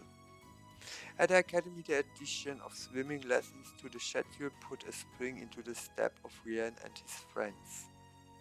However, Laura and Fee's already strained relationship was reaching a breaking point due to the gulf between their beliefs. A surprise visit from Elise, Rian's younger sister, led to an argument between the adoptive siblings. And when Rian saw her in danger soon after, he lost control of a strange power that dwelt within him. Fortunately, Crow stepped in to help, and ultimately no one was harmed in the incident. The time came for the month's field study, and like past studies, both groups were assigned to the same location, the Erebonian capital of Heimdallr. They worked their way through the task given to them by Governor Reykjavik's Matthias father. And the show, strengthened by Elliot, led Laura and Fee to settle their differences through a formal duel. After the battle, Fee revealed that the Jaeger Corps she belonged to was among the strongest and was called Zephyr. After opening up to one another, their uncomfortable fight seemed to be put to rest once and for all, much to Matthias and Rienne's joy. The next day, a visit to Matthias' house led him to reveal some of his own past. Matthias concluded his story by telling his classmates that his hate for the nobility was slowly subsiding, something everyone warmly welcomed. Now back to work, Class 7 received a series of frustrating and obtuse riddles from the famed Phantom Thief B, challenging them to find something he had delightfully stolen, the Crimson Tiara. A trainer. Undaunted, they rose to the challenge. Once they had recovered the tiara, they received a call from instructor Sarah. She asked them to gather at San Astraya Girls' School, the school that young Elise attended. They even met with Elise before the gates of San Astraya, and she elegantly led them to a stunning indoor rose garden. More stunning than the rose garden, however, was the sight of the Princess of Erebonia, Alfrin Race Arnor. Even Prince Oliver, the chairman of Thor's board of directors, came to meet them. That night, the prince informed them of the reasons that their class was put together. He explained his desire to cultivate the youth of tomorrow, those who could overcome the conflicts in the world. However, he warned that the other directors had their own ideas on what they wanted from Class 7. It was for that reason they were all left pondering harder than ever about what they could and should do as a class. Several other strange conversations followed, such as when they found out Sarah had once been a bracer, or how Rian was invited to be Elfin's dance partner. And finally, they were asked for help with an important mission by Captain Claire. Specifically, they were asked to help with security for the festival, which was believed to be the target of terrorists. The next morning they began their patrols of the festival as requested. The parade came to an end without incident, but just as they thought they were in the clear, chaos erupted in Treich's Plaza. Rianne and friends quickly realized this was a division and, leaving Toba in charge, they hurried to Princess Alfin's side. Upon arriving, they found a garden party where she was in attendance under attack by the terrorists. The attack was led once again by Chi, and Princess Alfin and Elise were both taken hostage.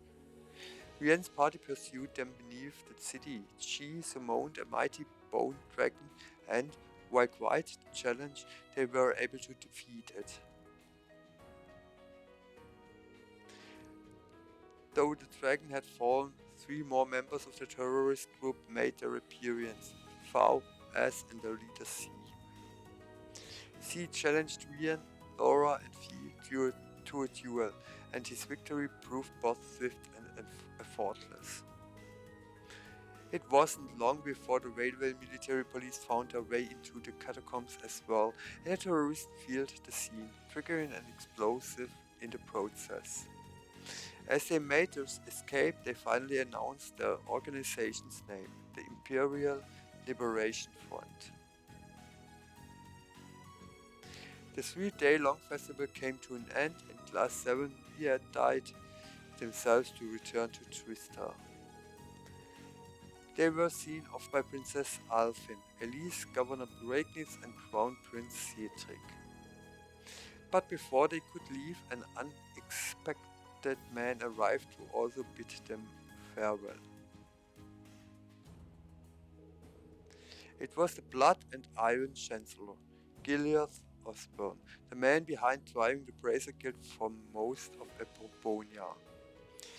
Disregarding that Zara was clearly not happy to see him, he gave his own encouragement to Class 7, telling them, "Nurture the bones you share and train up bodies and worth of steel." As he spoke, Rian felt an etching in the left side of his chest, causing Elise to look on with concern. Signs and Omens, Chapter 5.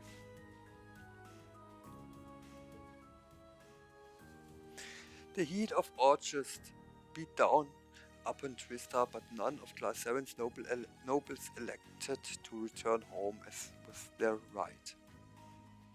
So it was that all were present to greet two surprising mid-year additions to the class. The first was a familiar face. Second-year student Crow Ambrose was forced to join the ranks in order to make up credits. While the second, young William Orion, was an operative from the intelligence division they had met in North. Contrary to expectations, it wasn't long before William fit in so well. It was as if she had always been there. The time for their next field study came, and Group A was sent to Laura's hometown of Lakeram.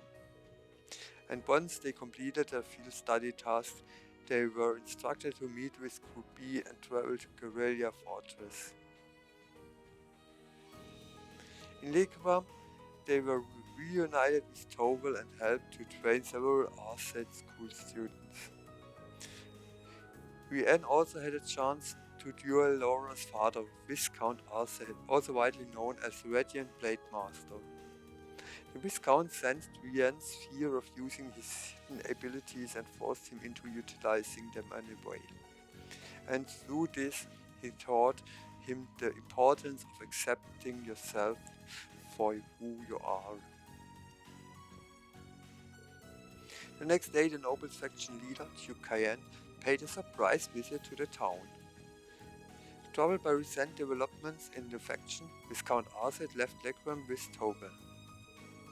And Group A was left to look after the town while completing their remaining tasks. That night they had to travel to a nearby castle to rescue two young children who had wandered inside its perilous corridors. Thanks to Emma's knowledge of the occult and the timely aid of a mysterious knight, they managed to do so. The next morning they departed Legram as per their schedule and made their way to Celtic Station to meet with Group B. There they saw a special train taking Chancellor Osborne and Prince Oliver to trade conference in Crossbell. To Rian's surprise, he saw it pass in slow motion, as he could clearly see Osborne, Oliver and Tower on board. The two groups reunited soon thereafter, finally making their way towards Guerrilla Fortress. The fortress stood as a vast wall between Erebonia and its longtime enemy, the Calvert Republica. While also possessing two huge railway guns capable of targeting Crossbell City, which stood between the two. Upon arriving, they were shown inside by Major Neidhart, the military science instructor at the academy. They soon met Elliot's father, Lieutenant General Gregg, and witnessed a military exercise. They were stunned by the overwhelming power the weaponry on display possessed. In the end, each of them left with the sinking feeling that all the combat skills they were learning at Tours were for naught. Once they recovered from the shock of the previous day events, they were given a lecture by Sarah and Neidhart. They were soon bombarded with the news of terrorists attacking Crossbelt, especially the site of the trade conference. And no sooner had they heard this did the fortress itself come under attack by out-of-control unmanned tanks. This was followed by the arrival of 2 black airships belonging to the Imperial Liberation Front.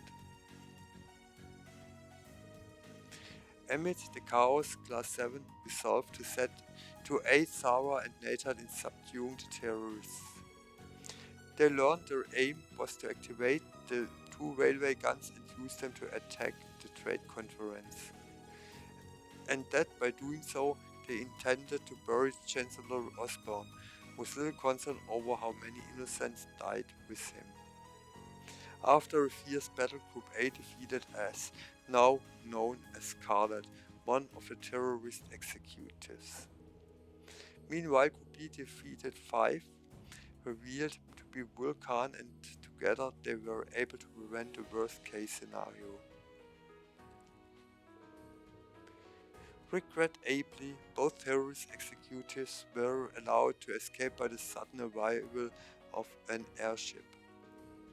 And the voice of their leader, C, delivered a chilling warning of their next attack before the airship took to the skies. Chapter 6: Progressive Chaos.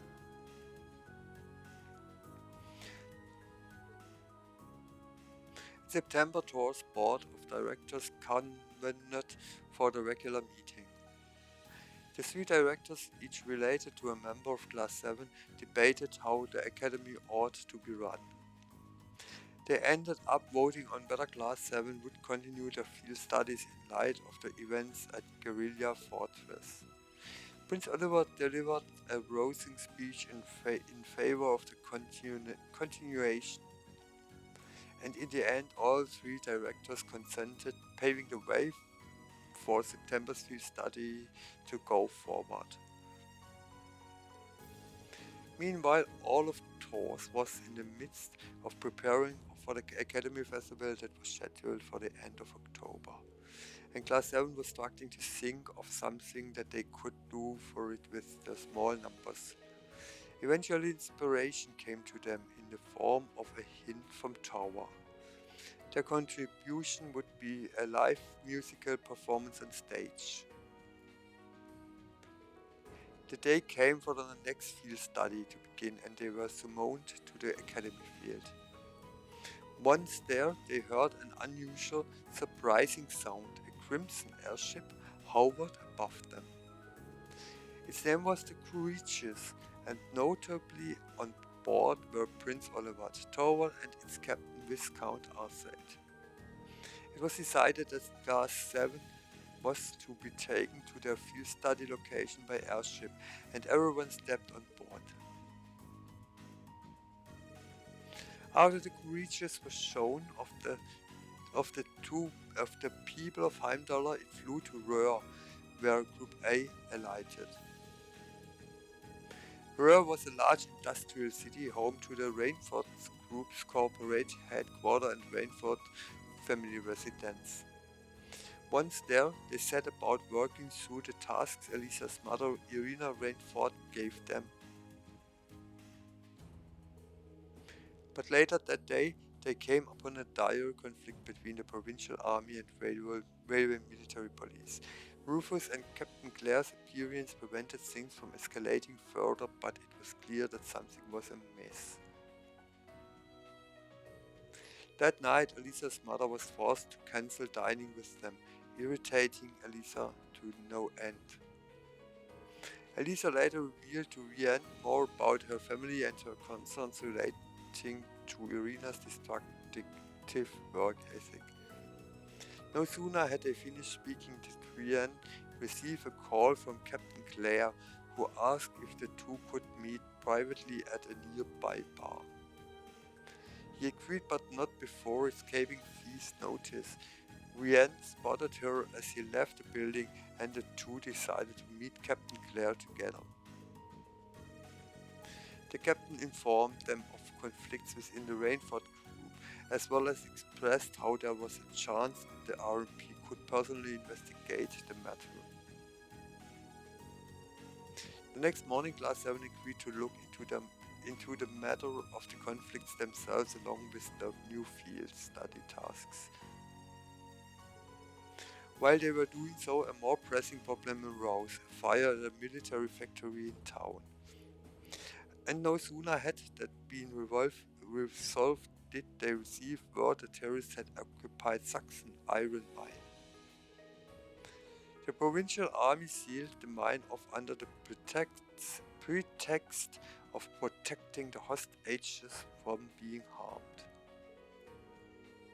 But it was clear to all that their true aim was to stop the railway military police from going inside. While Group A pondered their options, Angelica and George arrived in the city after a long bike run.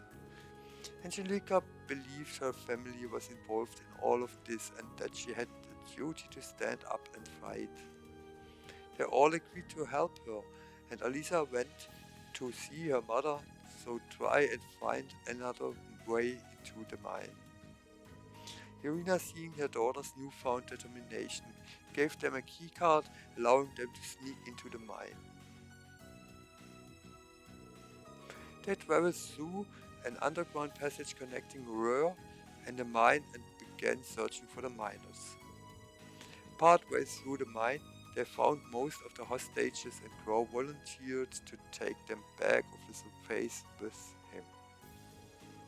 Thanks to George's guidance, they eventually reached the central control room, where they found Vulcan. He revealed that he had once been a Jäger, one that Fee herself knew of. They defeated him, but then the terrorist leader, C, appeared. Unlike the first bout in Heimdallr, however, Group A was finally able to best in C in battle. However, he managed to escape, and their place rose the familiar sight of the terrorist black airship. At that moment, the RMP and provincial army made their way in, but they immediately began bickering amongst themselves. These derisive words filled the area as the airship rose upwards, and were all of a sudden replaced by the sound of a gunshot. Its engine hit. The airship exploded into a violent mass mid-air before their eyes. The provincial army saw this as a vital chance to take control of the scene, but those hopes were quickly dashed when Prince Oliver intervened. He effortlessly took command and ordered a full investigation into what happened. Any and all disputes were effectively dissolved. In addition, Captain Clare and Sharon had a cryptic conversation that very same night. Intermission: returning home. Sorry. The following is a summary of events from the Trails of Cold Steel Drama City. Returning home. Intermission: returning home. At the close of September, Class 7 was summoned to Wall Flame Palace in Heimdallr. There they were to be recognized for their bravery at both Guerrilla Fortress and the Saxon Iron Mine. It turned out the presents had been requested by none other than the Emperor of Erebonia himself, Eugen III. They were granted an audience with him, Empress Priscilla, Princess Olivert and Cedric, and Princess Alfrin. During their visit, they also encountered Chancellor Osborne and Governor Regnitz, as well as the heads of the four great houses, Dukes Albarea and Cayenne, and Marquis Wagner and Thiams. Emperor Eugen invited Class 7 to take a short vacation in a hot springs town that had ties to the imperial family. That town was none other than Ymir, where Rian grew up. They went by special train followed by cable car for the last leg of the trip, and soon they found Ymir, which was full of fall foliage. Upon arriving, they were shown to the Phoenix Wings, a gift from the imperial family where they should stay for the duration of their trip. They left their belongings in their rooms, then held a meeting to figure out everyone's roles in the concert for the Academy Festival. And while some members of the group had objections, everyone eventually agreed to Rian, Elliot, and Crow's various proposals. Afterwards, Rian was reunited with his father, Baron Theo Schwarzer, and his mother, Lucia Schwarzer. They were not related to him by blood, but they welcomed him as warmly as any biological parents would. Rian's father gave him a letter from Master Ka Fei, who seemed aware that Rian was still hesitating. All his classmates could do was watch over him as he continued to do so. That night, after his classmates had gone to bed, Rian received a surprising request from Angelica. She told him that her father had forced her to withdraw from the academy, and as a parting gift, she asked him to accept her orbital bike. Unsure what to do, he was unable to answer immediately and decided to think about it in the open-air bath. Talking to Laura and Alicia, they eased his spirits, but as they spoke, he saw something that shocked him. It was snow. Something he wouldn't have expected to see in early October. Snow continued to fall heavily well into the following morning, suggesting that something was amiss. Rian decided to find out what. In some ways, Rian took this as a chance to overcome a similar traumatic experience that had occurred 8 years prior. His classmates happily accompanied him without a second thought. Soon enough, they encountered a giant monster made of ice. After a fierce battle, they defeated it and came face to face with Bleu Blanc of Ouroboros.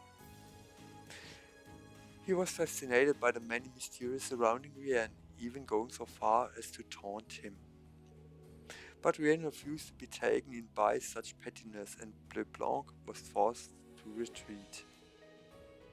In the end, they were able to stop the strange snow and return to Ymir unharmed. As Baron Schwarzer bade farewell to them, he handed his son a scroll that he had received from Master Ka Fei. It was an 8-leaf, 1-blade intermediate level scroll, which would give Rian a new target to work for. They said their farewells and finally left for the trip back to the academy, with Rian feeling as though they had all grown greatly as a result of the experience. Final chapter put to test.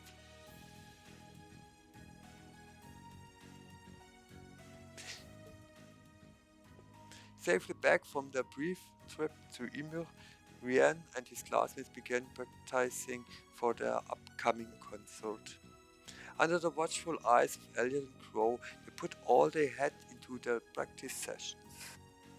And thanks in part to the fact that they weren't all complete amateurs, they were finally ready to perform.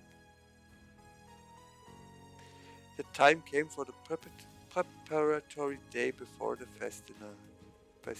Rian chose a classmate to accompany him to collect the finished outfits from a boutique in Heimdallr. But walking out with the outfits in town, he ran into someone he wasn't expecting to see. It was the famous opera singer Vita Clotilde, also known as the Azure Diver. Though Rianne was more familiar with her as Misty, the host of a radio program broadcast in Tristar. Having met her once already, Rianne took the chance to invite her to attend the festival and watch the concert. The time finally came for the 2-day-long festival to begin. Rianne spent the first day helping the student council, visiting attractions with classmates and his spare time. As the day came to an end, Class 7 gathered for a final meeting to discuss the concert being held the next day. During their discussions, however, they heard the sound of a bell chiming from far away. The source of the chiming turned out to be the old schoolhouse that they had become so well acquainted with. Given permission by Sarah and Principal Vendick, they descended to the lowest floor. Each and every one of them were stunned by its new appearance. Guided by Emma and Celine, who seemed to know something, they resolved to restore the building back to normal. Eventually they found themselves in what could only be described as an otherworldly battlefield, face to face with a monstrous black shadow.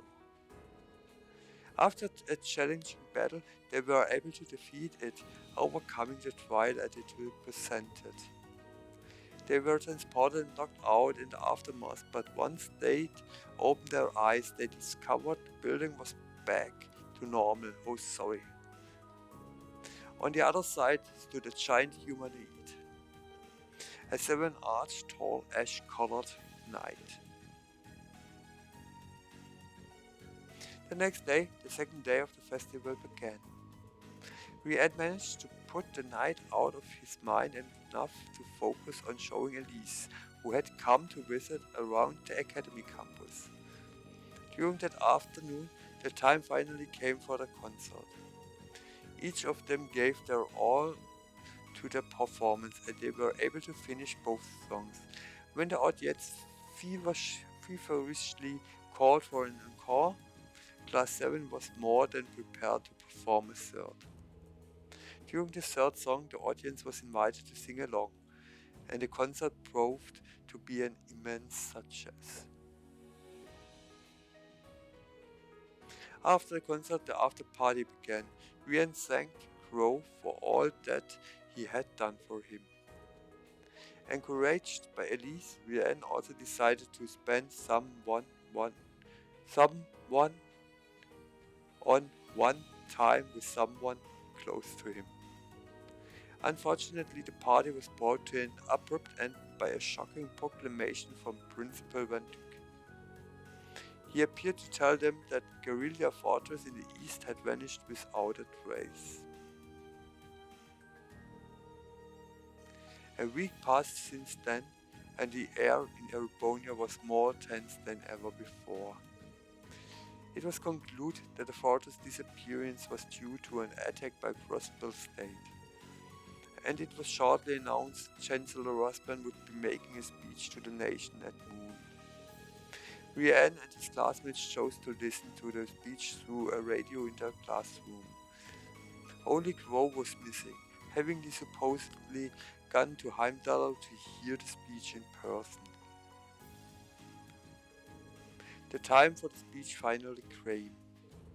Osborne's words were forceful and provocative, making it clear that it would end in a declaration of war. Not just against Crossbell, but against the Colvard Republic as well, who was believed to be backing the state. However, just as he was about to make that decisive declaration, the sound of a gunshot resounded throughout the sky of the capital. The left side of Osborne's chest was pierced, and he collapsed to the ground in a pool of his own blood. The spectators let out terrified screams as they watched in horror. The sniper who shot him was none other than C, the Imperial Liberation Front leader who has believed to have met his end in war. And his true identity was revealed to be a former member of Class 7, Crow Armbrust. Meanwhile, the students of Taurus were able to witness the whole string of events through the radio broadcast. At first, they were merely listening to what was happening, but when Misty spoke directly to them. After they spoke, the classroom was filled with the echo of an eerie chant, and a window into what was happening appeared before them. Emma shared details about Vita, the witch of the abyss, whom she describes as something of a sister to her. However, they were all too shocked by what was happening to pay any real attention to her words. As they watched the glimmering visions of the capital before them, a giant silver airship appeared from above the clouds. From it began to fall countless humanoids, all of which immediately set about taking over the city. They were 7 arch-tall knights, known as Panzer-Solars, made with modern orbital technology. The noble aliens had built them some time in advance, all in preparation for this day. The soldiers used their incredible mobility to overwhelm the main battle tanks guarding Heimdall. And in no time at all they reached Wolflame Palace, making their occupation of the city complete. In command of that operation were members of the Zephyr, the Jäger Corps that Fee once belonged to. Nearby, Ida Clotilde stood on the top of Heimdall's opera house, blissfully watching the silver arc descend on the palace. She was met by Bleu Blanc, who praised her work, addressing her as Urbo's second Angus. With an elegant smile she accepted his words, then confidently issued a proclamation. The bells are tolling for Crossbell, and preparations here are complete. Still even, this grand undertaking is but a jewel in a greater crown, the second stage of Orpheus' final plan. The symphony awaits us. Let the second movement commence. Meanwhile, Rhiannon and his classmates weren't allowed much time to process what they had just seen. Not long after the window on Heimdall closed, they realized that soldiers were fast approaching Twistar 2.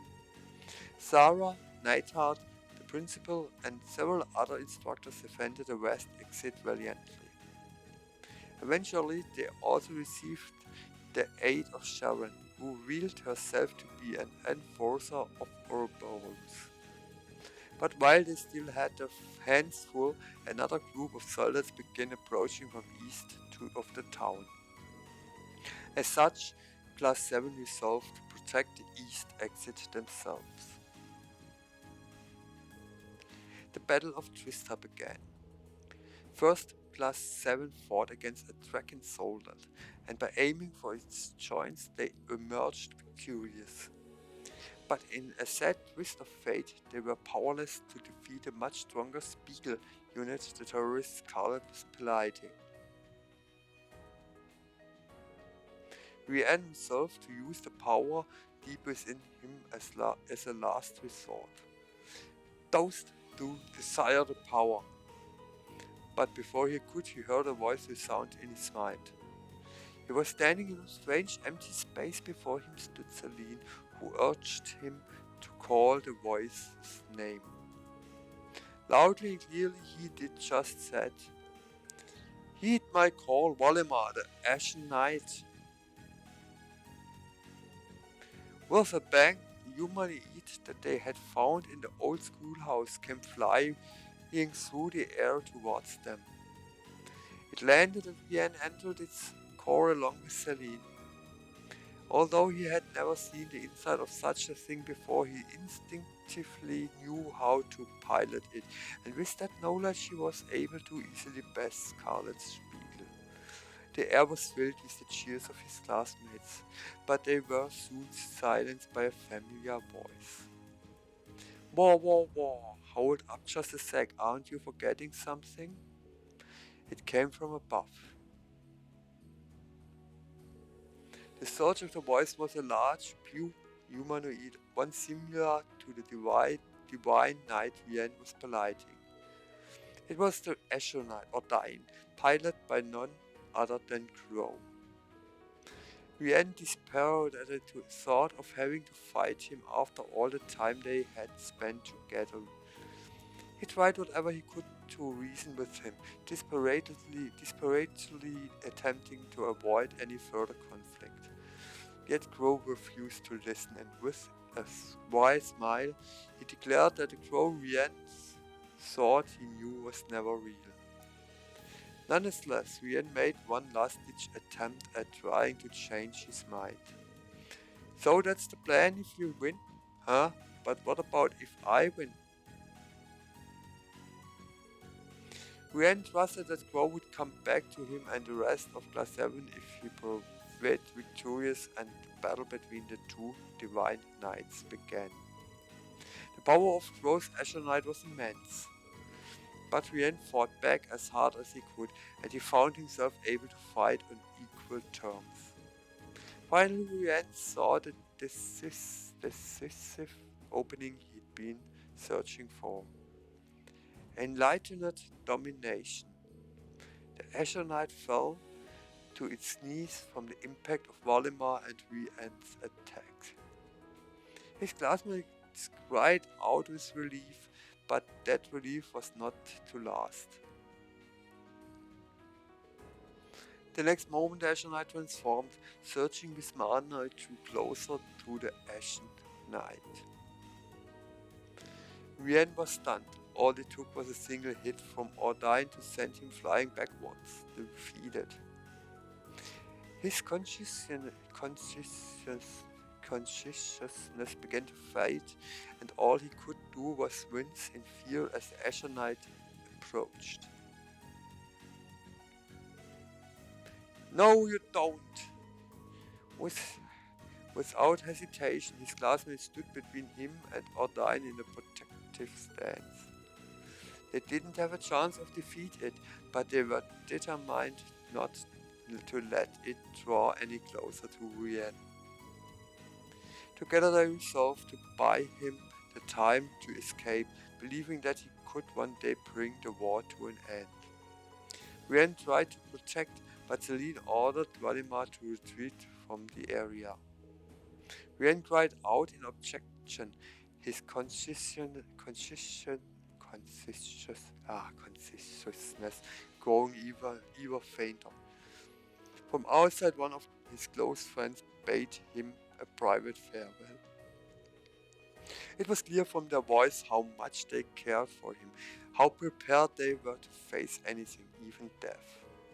Fighting back tears, Vienne cried out to them as the Ashen Knight took to the sky. All he could do was watch from above as the hopeless battle began. No, they need me, let me stay. His cries resounded endlessly throughout the crimson sky.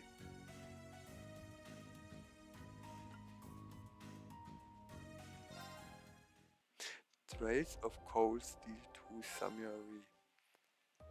The Depths of Despair. Chapter 1.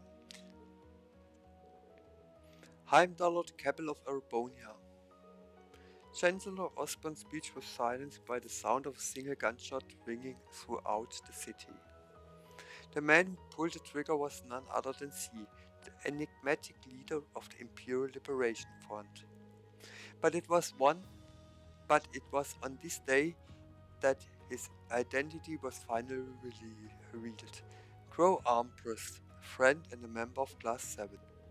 With the Chancellor's fall, the Noble Alliance rose and seized control of the city. Thus began a bitter struggle between the Noble Alliance forces and the Imperial Army, the Erebonian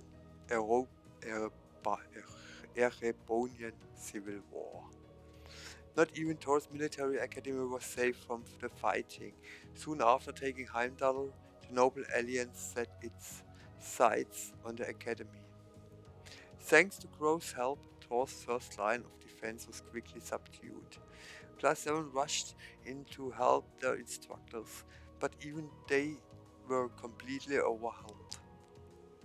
Realizing they stood no chance against such an unstoppable force, they decided to put their lives on the line, all to give Rian a chance to escape. Not wanting to leave his friends behind, Rian desperately cried out for them, but Valimar continued to fly him farther away. Before long, his exhaustion and wounds overtook him. He slipped into unconsciousness. How much time had gone by since that fateful day? Upon coming to, Rian was instantly wrecked with frustration and self-loathing. Taking a moment to survey his new surroundings, he quickly realized he was somewhere in the Isengard mountain range. He also noticed Valimar silently kneeling nearby. Celine as well. She had been there the whole time, waiting for Rian to regain consciousness.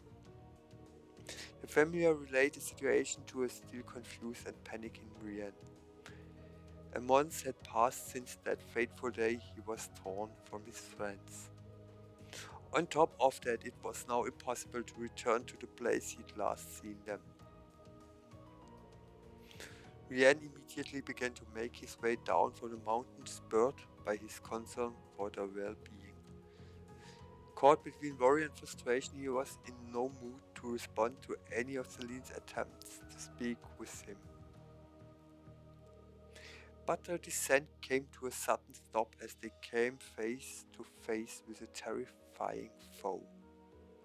A weapon not seen since the Dark Ages, a magic knight.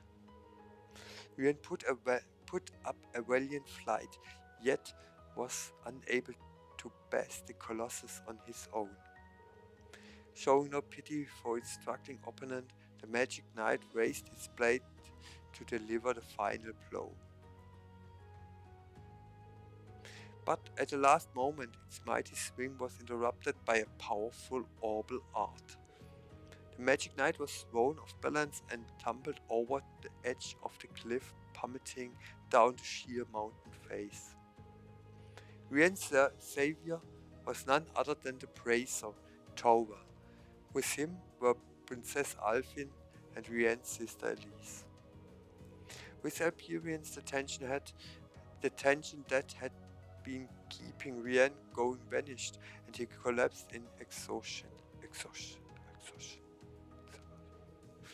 When his eyes opened once more, he was greeted with a familiar sight, that of his own room. He was back home in Ymir. The sights and sounds of his hometown brought back a flood of memories. After Rian had recovered, Toel and the others filled him in on everything that had happened over the past month. It was then his hopes were confirmed, though they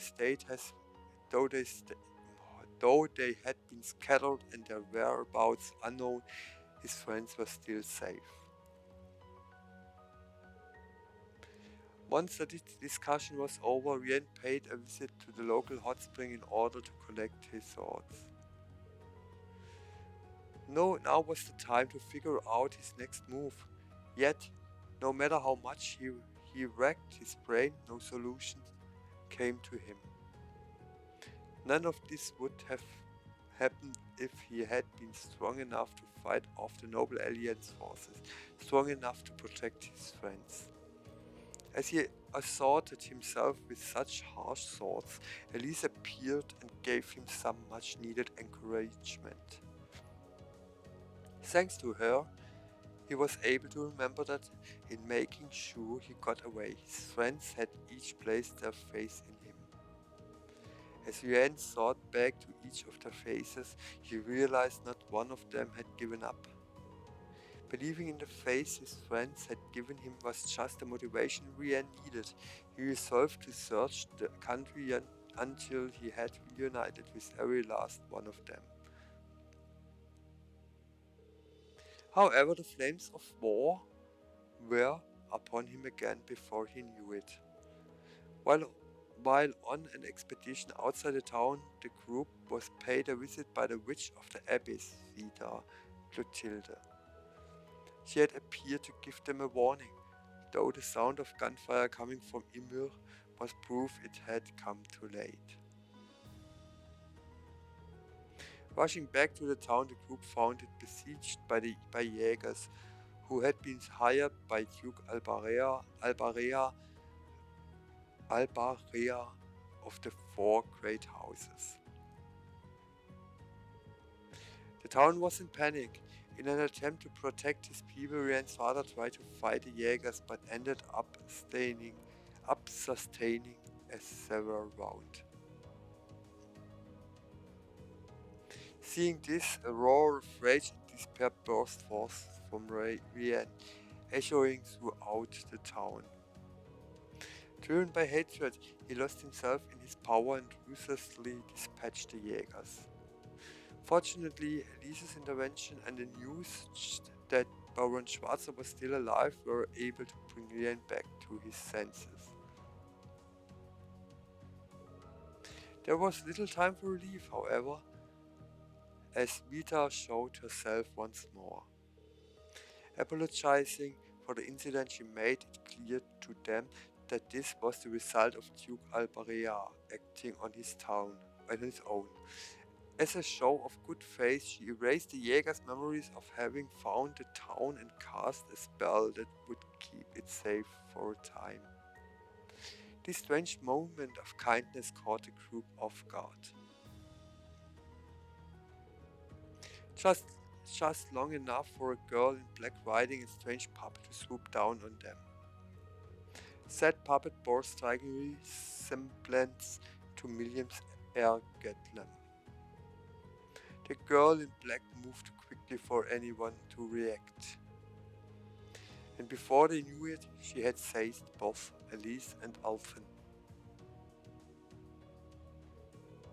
Unable to chase after them, all Rian could do was assure them that he'd come to her aid. He swore to himself he would keep this promise and reunite with his friends no matter what. With that woe lingering in his heart, he set off into a war-torn Erebonia. Ashen Chronicles.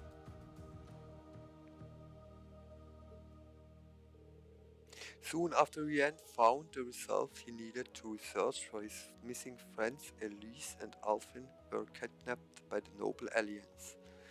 Swearing to save them, he made Ymir his base of operation in his search of his comrades. The group's first destination was the lively market town of Celtic. Upon arrival, it became clear they would need to tread carefully to avoid the watchful gaze of the Noble Alliance forces occupying the city. But following a set of clues to a windmill just outside town, Rian was ultimately able to reunite with Matthias, Elliot and Fee.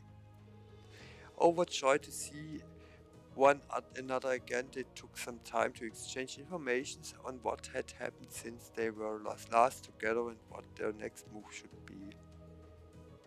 It was decided that they would try to find a way to the guerrilla proving ground where the 4th Armored Division was stationed. In doing so, they would learn both the state of the Imperial Army and the overall situation with the war. Understanding the importance of this, they set off. Slipping past the tight surveillance at a Noble Alliance checkpoint, they followed the railroad tracks and reached the ruins of Guerrilla Fortress. In awe of the gaping crater where the fortress once stood, they didn't have time to continue onward to the proving ground before coming under attack. To make matters worse, their foes were an especially formidable pair. Before them stood Trapmaster Xeno and Leonidas, behemoth. Regimental commanders of Zephyr, the Jägerkorps he grew up in. The group put everything they had into fight the two combat specialists. A brief clash wasn't enough to drive them away, though, but the Jägers seemed prepared to use their full power in round 2. Before they could, however, the battle was interrupted by a squad of noble Alliance soldiers and Panzer soldiers. They were planning to launch a surprise attack on the proving ground. But in doing so, they happened to stumble upon Class 7's battle with the Jaegers. The commander of the squad ordered Xeno and Leo to get out of their way. Though annoyed, the two obliged, choosing to watch what would come next from afar. In their place, Class 7 now faced a squad of fully armed Panzer soldiers. Brienne was able to fend them off by summoning Valimar, but their greater number still gave them the advantage.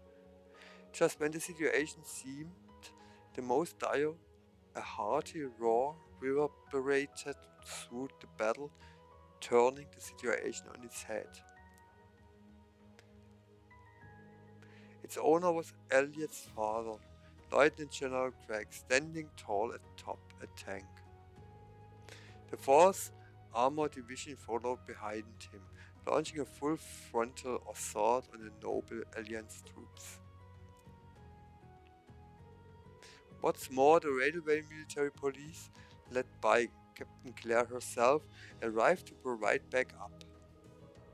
With their aid, the noble Alliance was swiftly repelled, and thus Class 7 was able to rendezvous with the 4th Armored Division.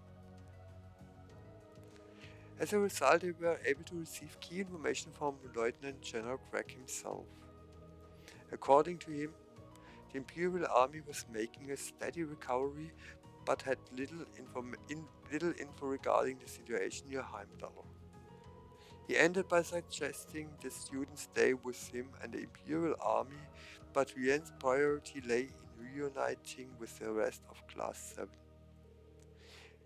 With that settled, the group set off towards the next destination. This time, they aimed for the North Highlands, situated at the northern part of the border between Erebonia and Calvert. According to Lieutenant General Zesh Swender, the Noble Alliance and Calvert's army had joined forces to attack the Imperial Army's forces in the area. What's more, the watchtower had been occupied and was being used to jam any attempts to call for reinforcements. As things stood, it was only a matter of time before the gate the Imperial Army was defending fell. At the same time, the group also learned that the members of the class who were fighting to protect the people of North. Following after them, the group was finally able to reunite with Gaius, Alicia, and Milium, wanting to repay the people of North for taking them in. They had been planning to retake the watchtower. Upon hearing about this, Rian and the others were more than willing to help. They successfully executed their assault on the watchtower and were able to reach the jamming device on its roof. What they hadn't planned for, however, was that Altina, the mysterious girl who had kidnapped Elise, would be waiting there for them. Standing at her side was one of Ouroboros' enforcers, Bleu Blanc. After briefly exchanging words, the two groups engaged in a fierce battle. The tide seemed to be in the Class 4's favor, yet that tide turned when Bleu Blanc employed his shadow weaving technique to immobilize them. This left Rian with no choice but relied on the strange power within him. Yet just as he steeled himself to do so, a brilliant gleam shot through the watchtower's rooftop. Class 7 was suddenly freed from the shadow weaving by a series of metal wires. Their sabers stood above them, looking down. It was Sharon Krüger, another enforcer of Ouroboros and current mate of the Rainford family. which her and Class 7 side the victory would be assured. Or so they thought, but Panzersoldaten belonging to the Noble Alliance forces returned to the watchtower soon after. Brienne wasted no time in summoning Valimar and made quick work of them. Having witnessed Valimar in action, Bleu Blanc and Altina bade their farewells and retreated. With no foes left to stand in their way, Class 7 was successfully able to remove the jamming device from the watchtower. With this, immediate threat to the north was settled. With their job finished in north, Class 7 set its sights on the lakeside town of Legram. Asking around, they discovered supernatural occurrences had been reported in the nearby Lohengrin castle. Arriving there, they met up with Laura and Emma, who had gone ahead to assess the situation. Together, the reunited classmates made quick work of the issue. On their way back, Emma confessed to the group her true identity as a member of the Hexen clan. She believed she had no right to remain a part of Class 7 after keeping such an important detail secret. Rianne, however, felt differently. He pointed out she wasn't the only one in the group who had hidden their special circumstances. And even taking those into account, he was confident that their class was the finest Urbonia had to offer. That recognition was the small yet powerful push Emma needed. And with that, there was only one member of the class left to find chooses. Their search led the group to Bearhead, a pivotal location for the Noble Alliance forces ruled by the Albarea family. Following Juice's guidance, the group finally reunited with him in an airship station inside the city. However, his family's actions and position in the Noble Alliance weighed heavily on Juice's mind. Feeling bound by his duty as a noble and guilty over the wrongs his family had committed, he claimed it was impossible for him to rejoin his former classmates. Hearing this, Rianne posed the question, what were Juice's personal feelings on the matter? Rianne's pointed question brought Juice back to his senses, but something was still causing him hesitation. He requested a duel between himself and Rianne. Rianne accepted, and they proceeded to lock blades with one another. Though their battle was close, Rianne was eventually able to best Juices. Through this battle, Juices finally gained the determination he needed to stand against his family and rejoin his friends. As always, though, things didn't proceed quite so smoothly. Before they could finish their celebrations, two agents of Ouroboros made their presence known. One was Durali the Swift, head knight of the Stahl Ritter. The other was McBurn, known as the Almighty Conflagration and arguably the Society's mightiest member. They had been dispatched to restrain Class 7, leaving the group with little choice but to fight. But despite the students' best efforts, the difference in power between them was just too great. Just as all hope seemed lost, a familiar voice rang out above them. Dropping into the scene in a place of her namesake Purple Lightning was none other than Sarah Wales, the former A-rank appraiser and Class 7's homeroom teacher. With her in the picture, McBurn's motivation to fight was set ablaze. Another clash seemed unavoidable, but was interrupted by the arrival of yet another party. This time it was Duke Albarea, accompanied by a squad of panzer soldiers. He had come in pursuit of his son, Ulysses. Their appearances dosed McBurn's enthusiasm, causing him and Stroy dually to leave. With that, the only foes left to oppose Class 7 were Duke Albarea's soldiers. Calling upon Valdemar once more, Rien made short work of them. Once done, they wasted no time in leaving bare hearts through the spirit path. Ulysses bid his outraged father farewell before vanishing with the rest of his classmates. With another challenge safely overcome, Class 7 had, with one exception, finally reunited.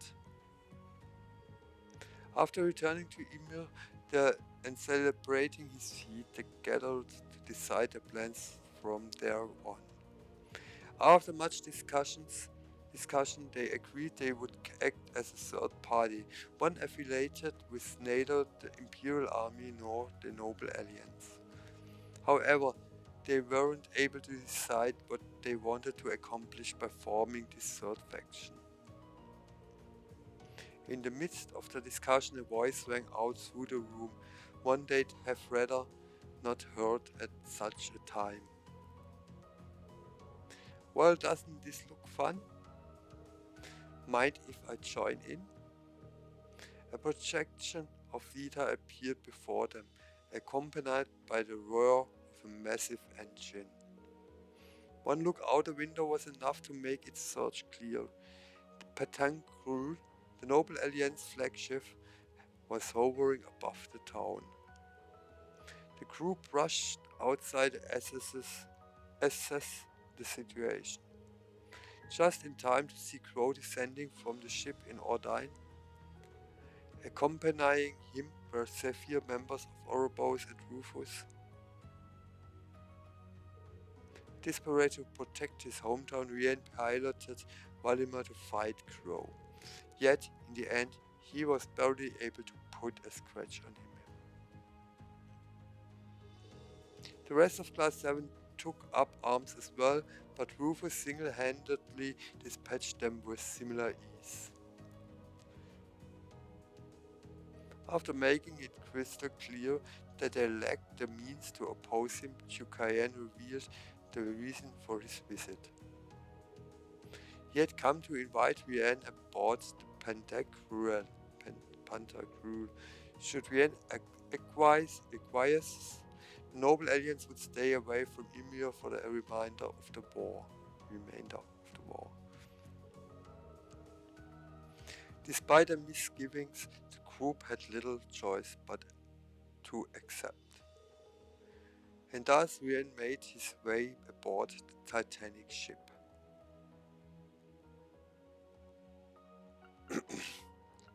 Moment, please.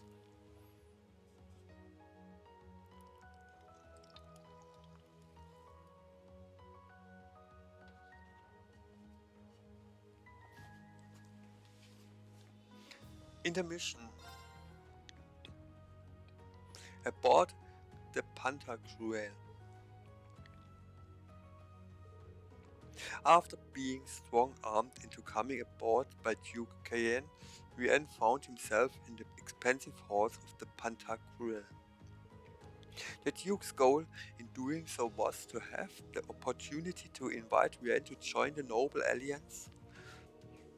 With Chancellor Osborne out of the picture, his priority lay in ending the war as swiftly as possible, or so he claimed.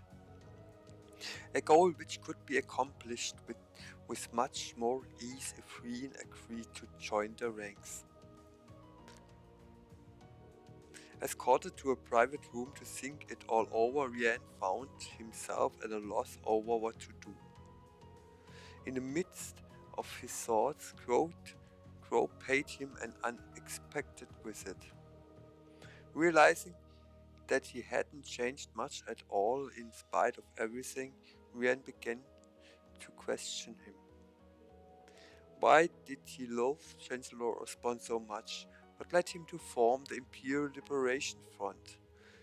Unable to resist Rien's earnest question, Crow gave in and agreed to talk. At a young age, he had lost both his hometown and familiar to Osborne's schemes. He then wandered the country until he met Duke Cayenne. The two allied over the shared grudge for Osborne and funded by the Duke. Crow sought out like-minded people to form the Imperial Liberation Front. During this time, Mita, who had been in contact with Duke Cayenne, guided Crow to become Ordine's Awakener. Finally, he enrolled himself in Taurus as a cover for his true goal: to assassinate Gilead Osborne and rid Erebonia of him once and for all. Though Rian was visibly upset by the story, Crow insisted that he not let it influence his decision. Crow then took his leave, recommending Rian visit the ship's guest of honor room. Rian took the opportunity to wander around the ship, gathering information and speaking to the various people aboard, before finally heading to the guest of honor's room. There, he found none other than Princess Elfin. According to her, Elise was currently being held with the rest of the Imperial family. After they briefly exchanged information, Elfin posed a question. Would Rian join the Noble Alliance forces, or would he escape from the ship? Rian, however, did not yet have an answer for her. His heart was telling him not to side with the Noble Alliance under any circumstances. Yet he also felt a desire to end the war as soon as possible for Elise's sake. Hearing this, Alvin couldn't help but set Rian straight with a heartfelt speech. She told him he shouldn't use Elise as his excuse, not when Elise's greatest desire was for Rian to follow the path he believed in most. This opened Rian's eyes. He finally came to the realization that those he cherished felt the exact same way about him. And with that realization came further growth. The power he was once unable to control would no longer torment him. The only thing he had left to do was listen to his heart. And his heart's message was loud and clear. He would take Alvin and escape from the airship. With the help of his power, he was able to shake off all who stood in his way. Thus they successfully reached the ship's deck. But Crow was already there, waiting for them. This led to a duel between Rian and Crow, no divine knights involved. Rian was able to use his power to gain the upper hand, but that power ran dry before he could land a decisive blow. What's worse, it gave time for those pursuing him to finally reach the deck too. With nowhere left to run, the situation couldn't have been any more dire. Suddenly a red streak zoomed through the skies overhead. The courtiers had come to the rescue. A number of trusty allies leaped from the cruiser and landed on the deck of the Pantagruel. Emma teleported herself and the rest of Class 7 aboard as well. Rian was both relieved and stunned at this turn of events, but the biggest surprise had yet to come. Prince Oliver, owner of the Courageous and chairman of Taurus, also made his appearance. With both sides having assembled formidable rosters of equal strength, it was concluded the battle would likely end in a draw. Appearing soon after, Vita suggested that the noble aliens take their leave to avoid a pointless battle. Thanks to her intervention, Rian and the others were able to leave the Pantagruel unscathed. Act 2. The Awakening Lions.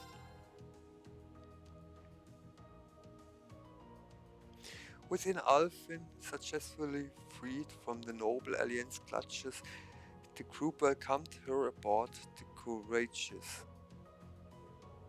Rian was saved from the perilous situation aboard the Pantagruel thanks to his friends and allies coming to his rescue. In the end, the situation was diffused, and both sides cautiously stepped away. With Olfin successfully freed from the noble alien's clutches, the group welcomed her aboard the Courageous. Once things were settled, everyone celebrated their various reunions.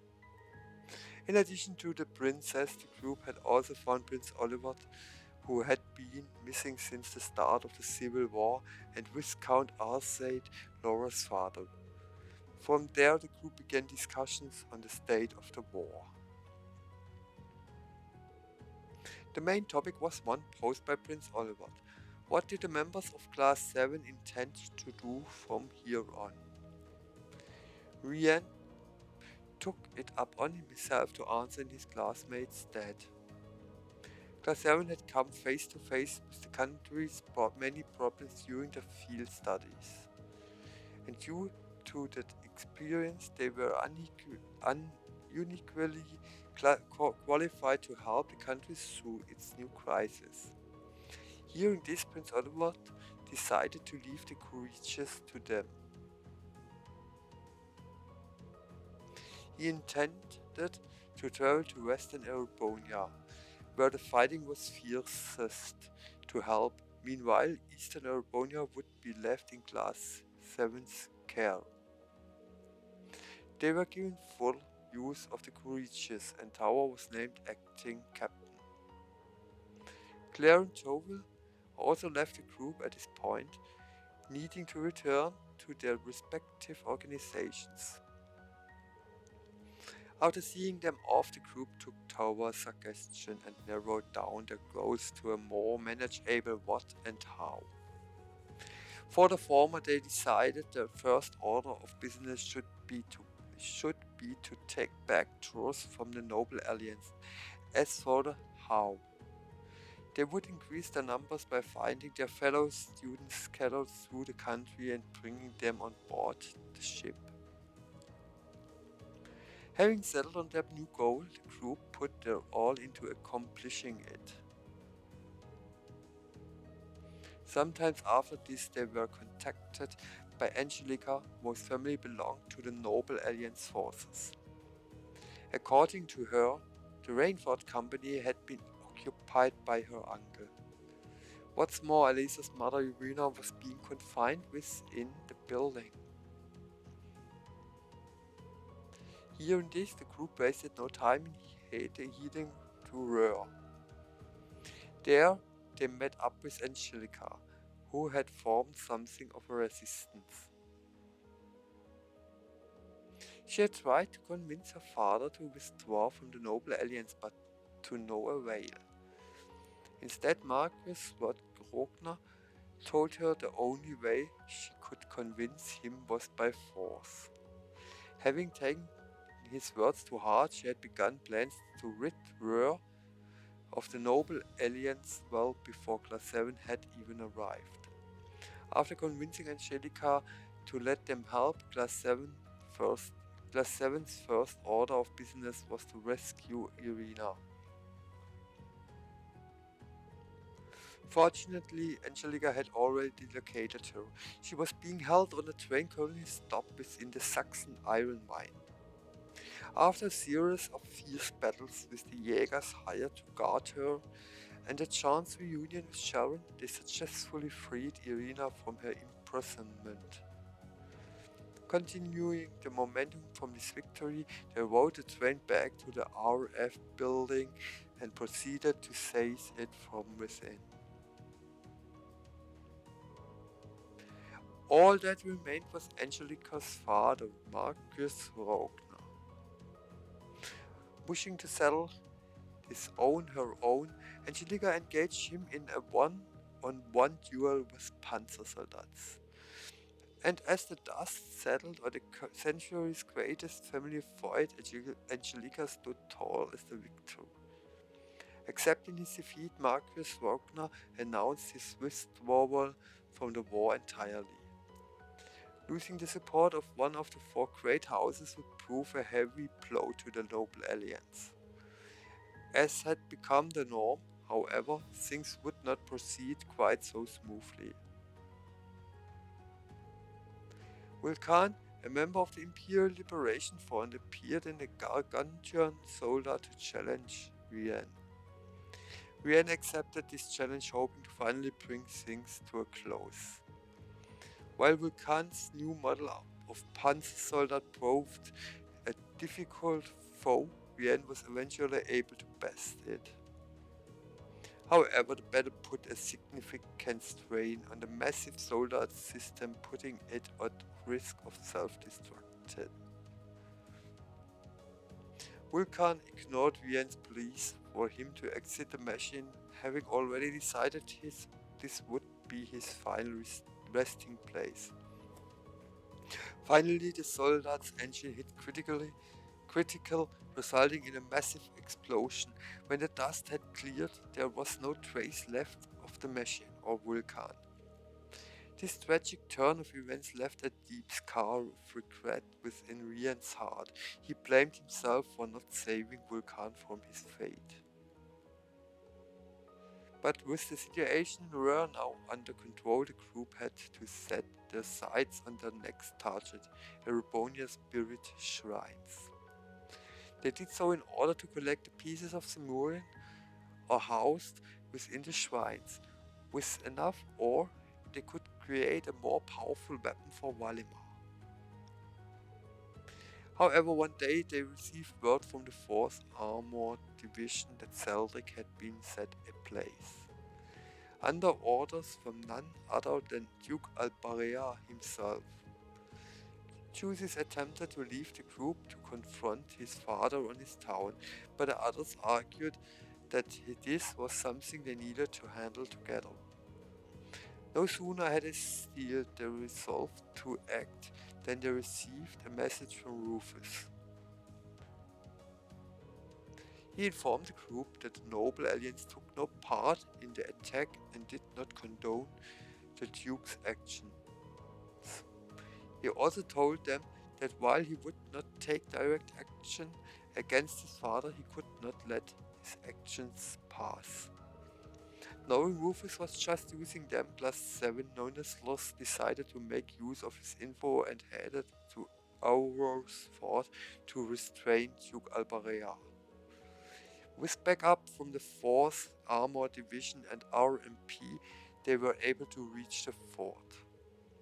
Once they did, however, they were met by the Imperial Liberation Front Scarlet. Much like Vulcan, she appeared piloting a unique type of Panzersoldat, one specialized in speed. Also like Vulcan, she challenged Vienne, hoping to find a resting place of her own. Vienne, however, refused to allow events to repeat themselves. He accepted her challenges, but was determined to prevent her from dying.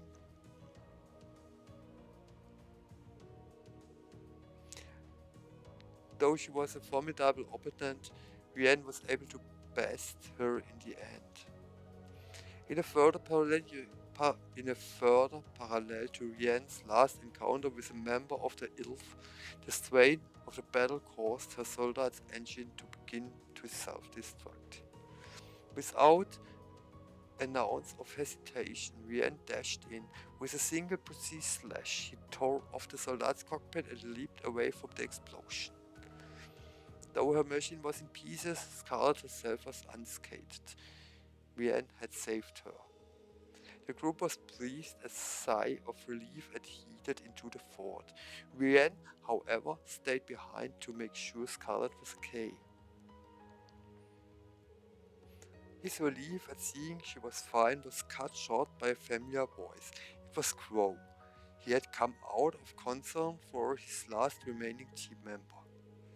Seeing she was safe, he left the group with some parting words of encouragement before flying off. After watching him leave, Ryan turned his focus to the fort once more. He arrived just in time to bear witness to the end of Zara's solo battle against the Northern Jaegers. Having convinced them to leave, Zara stayed behind to rest. The rest of the group continued on ahead, eventually facing off against Duali. Class 7 defeated her again, causing her to leave in a huff. Upon speaking with Duke Albarea, it was clear he had no remorse for his actions, yet he quickly fell into despair upon learning all his allies had abandoned him. Having lost his will to go on, Duke Albarea was arrested by his own son. When this was announced, the soldiers still working under the Duke retreated, effectively ending House Albarea's role in the war. The Noble Alliance was shaken by the loss of yet another of the four great houses. In a final gambit, they gathered a majority of their forces around Heimdall. In doing so, they lowered their grip on the rest of the country, however. Tristar was one such place affected by this turn of events. As soon as they heard Captain Clare's report, Class 7 knew this was the chance they had been waiting for. Wasting no time, they began their plan to retake the academy. Knowing a number of Panzersoldaten lurked in the area, Ryan charged in with Valimar, making quick work of their foes. Thanks to that, they were able to effortlessly drive back the remnants of the Noble Alliance troops still stationed around Tristar. With peace restored to the town, its residents gave the liberators a warm welcome home. But before they could celebrate, Class 7 still had one more task, freeing the academy itself. Arriving on the campus, they were greeted by the upper class students who had been placed in charge of the academy. Led by Patrick, they had named themselves the Order of the Lion. Considering themselves Class 7's rivals, they wished to stake their pride and honor on a battle against them. After a fierce clash between the two groups of students, Class 7 proved victorious. Finally acknowledging Vienna as an equal, Patrick disbanded the Order of the Lion and pledged the upper class student support to the courageous. Finally, after all the struggles, the group was able to take back the academy. With all the students of Thors united under one banner, the academy now truly represented a third path for Erebonia.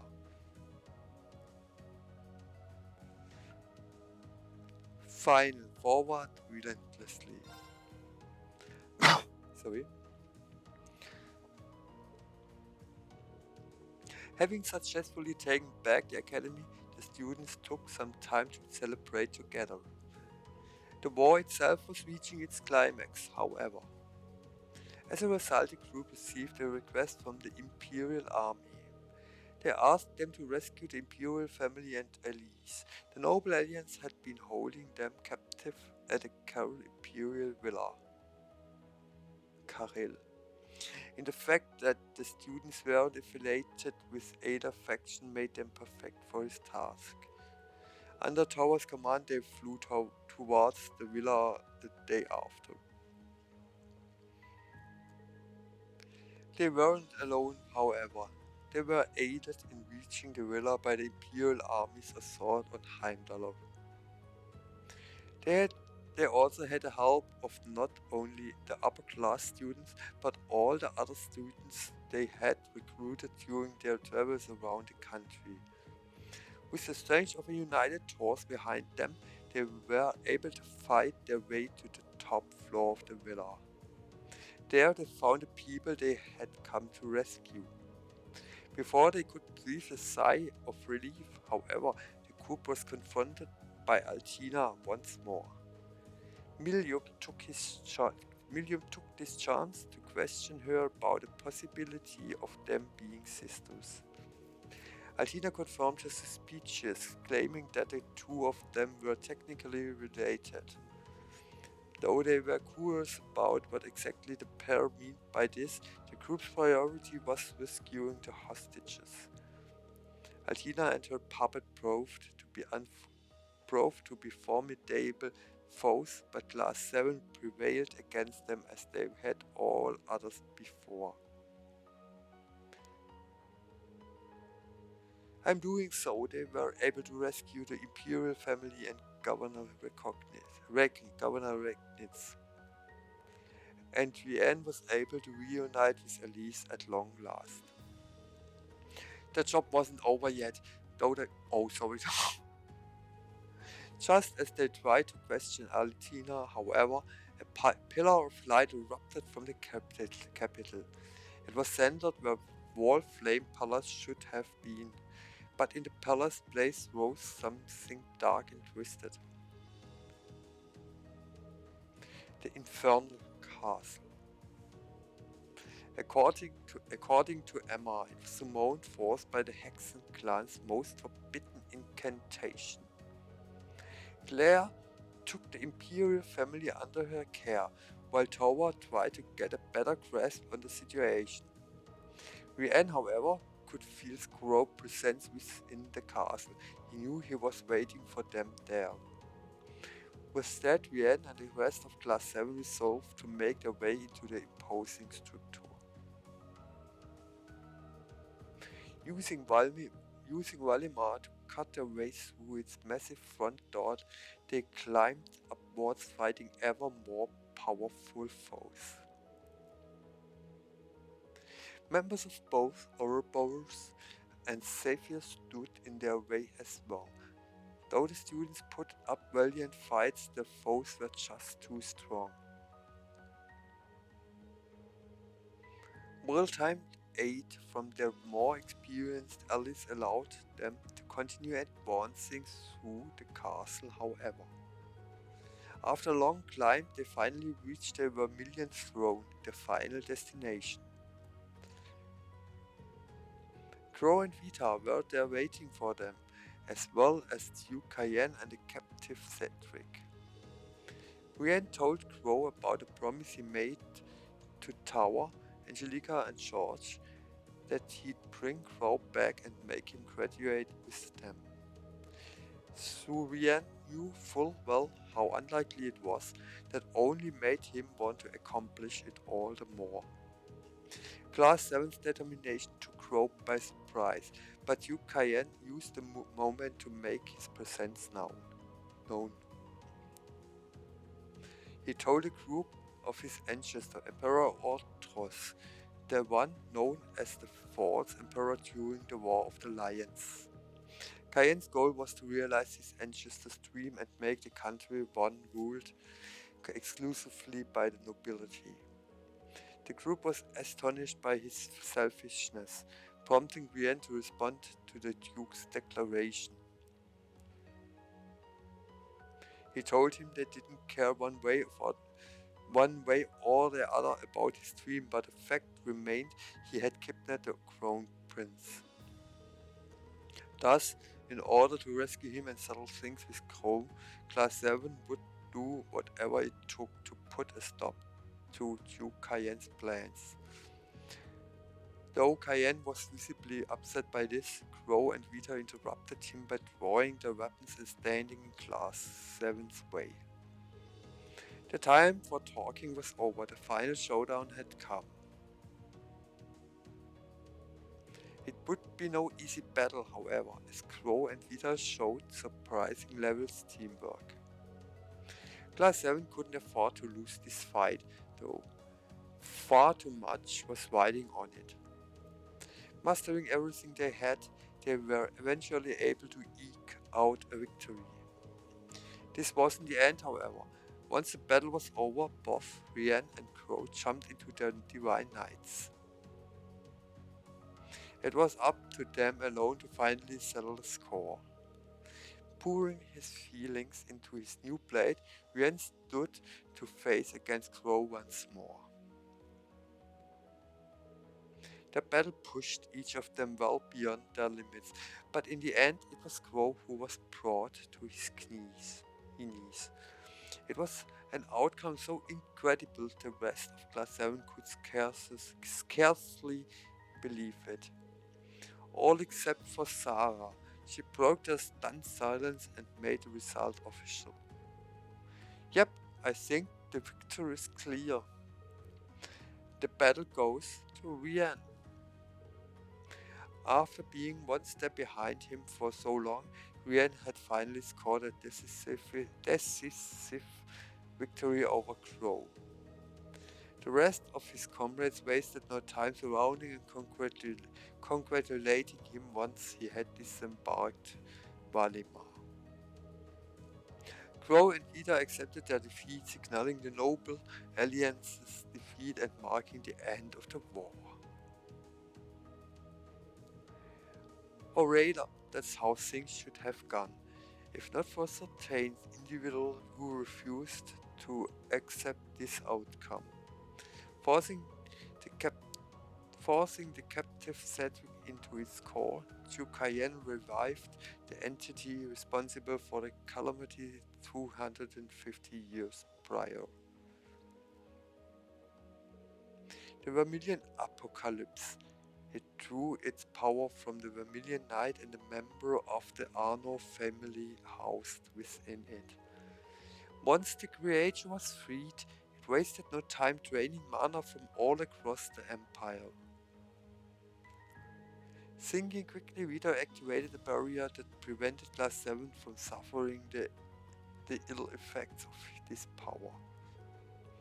But it was only a matter of time before the apocalypse overwhelming power broke through it. It was enough time for Crow to devise a strategy, however. Having Vita enchant his weapon, he dealt a significant blow to their foe, giving Class 7 an opening to rush in. Each gave every ounce of power in them to stand up to such fearsome monstrosity. And after fighting it off for long enough, both Valimar and Ordain had recovered enough to join the fray. Their target now was the Vermilion Apocalypse core, where Cedric was being held. Crow took it upon himself to draw the Vermilion Apocalypse's attention in order to give Rian an opening. In doing so, however, he allowed it to deal a blow that pierced Ordain's chest. Rian was shaken by the sight of this, yet Crow's words of encouragement were all Rian was shaken by the sight of this, yet Crow's words of encouragement were all he needed to close the distance to their target. After a mighty blow, he had succeeded in ripping the monstrosity's core from its chest. The creature bellowed out in agony before fading away for good. With that, Heimdallr had been saved from impending disaster. Cedric himself was safe and sound too, which came as a huge relief to the crew, but it wasn't long before they noticed Crow wasn't with them. They turned their attention to Ordain in search of him, only to see the Divine Knight had fallen to its knees. A pallid Crow emerged from within, clutching at his chest. Rushing to his aid, realized he had suffered a wound identical to Ordine's. Emma and Celine tried their best to heal him, but it only delayed the inevitable. As his life slipped through his grasp, he apologized to Rian for being unable to keep his promise to Tara and the others. He also gave parting words to each member of Class 7. And with his final breath, he asked that they live their lives with hope for the future. His last moments spent with his dear friends he was able to pass in peace. He fell silent, leaving only the tearful sobs of his friends to echo through the halls. Yet, before they could even recover, Duke Cayenne let out an enraged below. In a desperate final bid for victory, he held Cedric at knife point. Rita, less than pleased with his selfishness, attempted to quiet him by force. But before she could, an unexpected turn of events took place. Someone else dashed onto the scene, cutting down Rita's familiar Krianos without mercy and attacking the Azure Abyss herself. To everyone's surprise, it was none other than Rufus Albarea. He announced his intent to arrest both Duke Cayenne and Rita for their actions. Those present questioned why Rufus had chosen to appear then, of all times, especially considering the Noble Alliance had already lost. Further, why was he trying to arrest people who were part of his own faction? Their questions were answered by appearance of Lester and Claire. And the answers would stun all present to silence, especially Juices. Rufus Albarea had, in fact, been the primary member of the Iron Bloods, an organization under Osborn's direct control all along. Duke Cayenne, equally stunned, asked what he stood to gain by revealing his after Osborn's death. He received his answer, though not from the person he expected. He would gain nothing, which is why it's rather fortunate I'm very much alive. The one who uttered those words made his appearance before anyone could truly process what he said.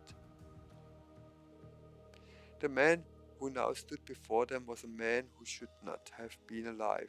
The man Crow had shot through the heart, Chancellor Gillard Osborn. All Rian and the others could manage to do was stare in awe at the events unfolding before them. Osborn's survival had been kept an utmost secret, to the point where no one, save Rufus, had the slightest clue. The mission Osborn had given him was to join the Noble Alliance and weaken it from within. Rita had her own questions on this matter, particularly regarding Altina, who had appeared with Osborn. Why did Osborn have full control over one of Ouroboros 13 factories? What was his plan? Osborn's reply was simple and straightforward.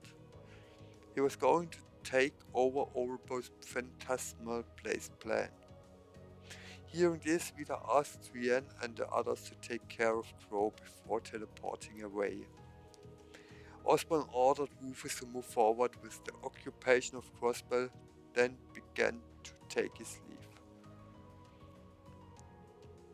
Rian, however, refused to let to him. Running up to him, he let out every emotion he had bottled up inside.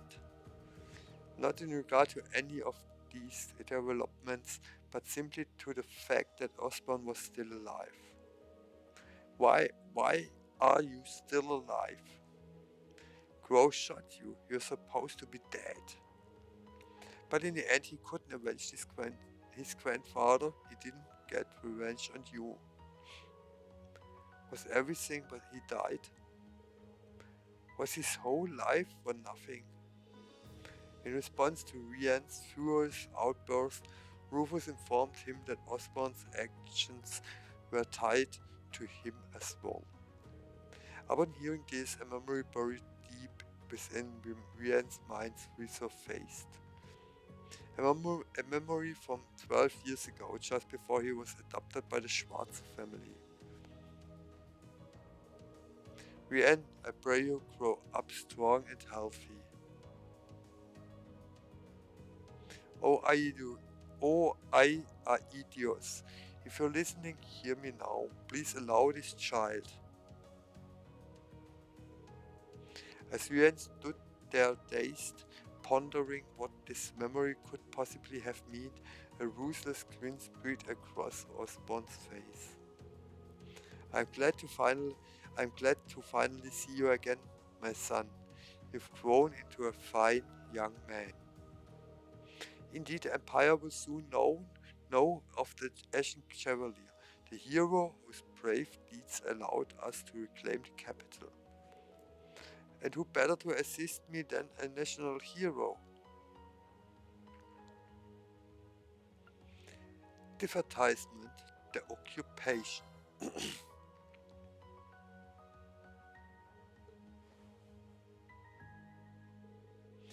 Though Class 7 had helped bring the war to an end, Erebonia's fate remained firmly in Osborn's grasp.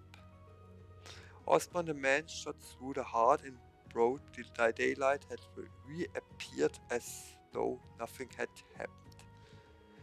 By his side was Rufus Albarea, who was revealed to have been the Ironblood's primary member all along. Together they presented Rian as the hero who had put an end to the war that had ravaged Erebonia. 2 months later, Crossbell once again suffered from its position between the continent's two largest countries. An unexpectedly swift invasion from Erebonia left the city-state entirely under its control. Colward, however, was not about to sit by and let its rival claim more land. The Republic sent its own troops in as a counter-offensive. They stood little chance against Erebonia's panzer soldiers, however, and were forced to retreat. Rian, having been named the Ashen Chevalier, was sent into Crossbell to help fend them off. During this time, a speech from the state's new ruler had been scheduled at Archie's Tower. Chancellor Osborn began the speech with the typical formalities. Following that, he named Rufus as Crossbell's first Governor-General. Rufus' first act was to announce that the formerly independent state would be annexed into Erebonia. Crossbell's freedom had been stripped away, yet there were those who were working to overcome this new wall before them. One was a member of the Crossbell State Police Department, L. Lloyd Bennings. The other was Vixia Mao, a woman who led a double life as both a performer in the famous troupe and as the legendary assassin Yin. They had made their way into Crossbell's underground network of tunnels in order to keep the state's top secret info out of Erebonia's hands. With the help of Hayu, a mafia syndicate based in Calvert, they reached the Geofront's E-sector. Their plan was to copy the information from the core terminal, then reformat the terminal itself. Swiftly navigating the underground tunnels, it didn't take them long to reach their destination. Once they had set up the initialization unit they'd brought with them, all they had to do was wait for the process to finish. While relieved at first, that quickly faded when a voice called out to them from behind. Turning to look, the pair came face to face with a black-haired boy and a girl dressed in black. They had received a special order to stop Aloyd and Rixia's ploy. This was well within expectations, however, and Aloyd and Rixia decided to hold the mysterious duo off until the data wipe was done. Though her adversaries proved much stronger than their ages implied, Aloyd and Rixia pulled through. The battle seemed to take little toll on either the boy or girl, however. What's more, the girl pressed the boy to stop holding back. Agreeing, the boy began to focus his power. Rixia immediately noticed an aura of negative energy surrounding him. Both she and Aloyd braced themselves for an even fiercer battle, but just as they did, the initialization device finished its process. Aloyd and Rixia's strategy to buy time had been as such. In response, the boy's menacing energy dissipated. Unable to prevent the reformat, the boy and girl switched their objective. The boy raised his hand and called out a name, causing a huge machine to appear out of nowhere. He proceeded to board it, and without wasting a moment, he destroyed the terminal with one powerful swing. Aloyd quickly retrieved the initialization unit as the terminal collapses into pieces. However, he and Rixia were now cornered by a machine that boasted just as much power as the Aeons they'd faced only a few months ago. Or so it seemed until the boy allowed them to pass, telling them arrest warrants hadn't been issued for either of them. With little other choice, Aloyd and Rixia swallowed their pride and made their escape. But before they left, Aloyd turned and asked the boy a question. As I'm sure you already know, my name is Aloyd Bennings, and I'm a police detective with the Crossbell State Police Department. What's your name? I'm with Taurus Military Academy class number 7. No. I'm a professional military officer with the Crossbell government, Ryan Schwarzer. Watching the two of them leave, Ryan called Lester to report his failure. Lester spoke as though he were familiar with Aloyd and Rixia and accepted Ryan's report without reprimanding him. Having done what was asked of him, Ryan stated his intention to return before cutting off the transmission abruptly. Following that, he bid farewell to Altina. Though Ryan was concerned over the way Altina thought of herself as a mere tool, his concern didn't seem to resonate with her. Before he left, he took one final glance in the direction Aloyd and Rixia had fled. Somewhat jealous of their ability to push forward through impossible odds and believe in the future, Ryan took his leave from Crossbell. Epilogue: Winter's End.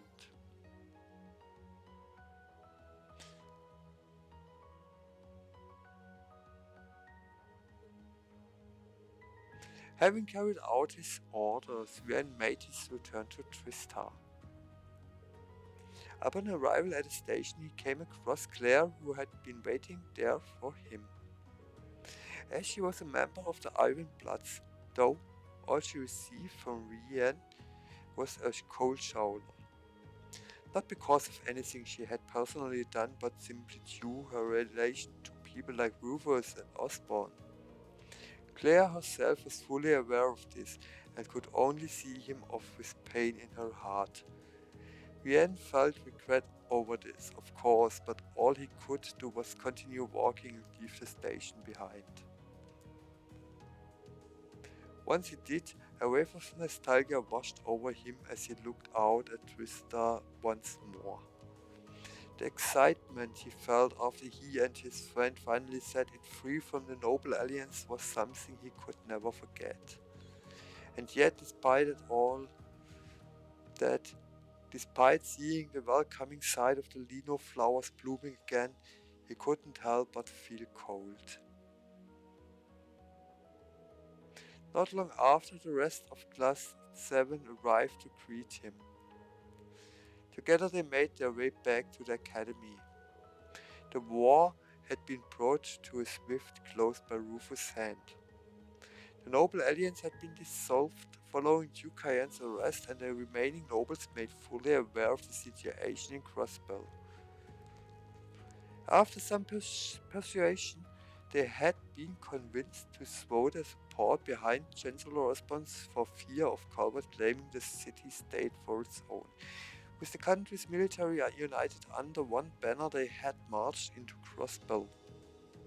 Lacking its own military to stand against them, Boswell fell within a day, which led to the present situation. Erebonia was at peace once more, and thus the member of Class 7 could return to being normal students. They went through their studies and tests, as usual, taking care to enjoy what time they still had together as a class. Now and then, though, Rian couldn't help but think about Crow. His friend and classmates had settled on new goals and were each putting all they had towards achieving them. With the final free day around the corner, Rian found himself visiting the engineering building. There he found Georgia and Angelica, who each told him about their plans to travel around the continent. In the midst of the discussion, though, it was clear to them that Rian still felt guilt over participating in the battle over Crossbell. They reassured him that he didn't need to feel bad and that he had, in fact, played a key role in protecting Crossbell's citizens. Rian could feel tears welling up over their kindness, but he held them back for now. Following this, he paid a visit to the student council room. There, he found Tower fast asleep at her desk, having just finished her final duties as the president.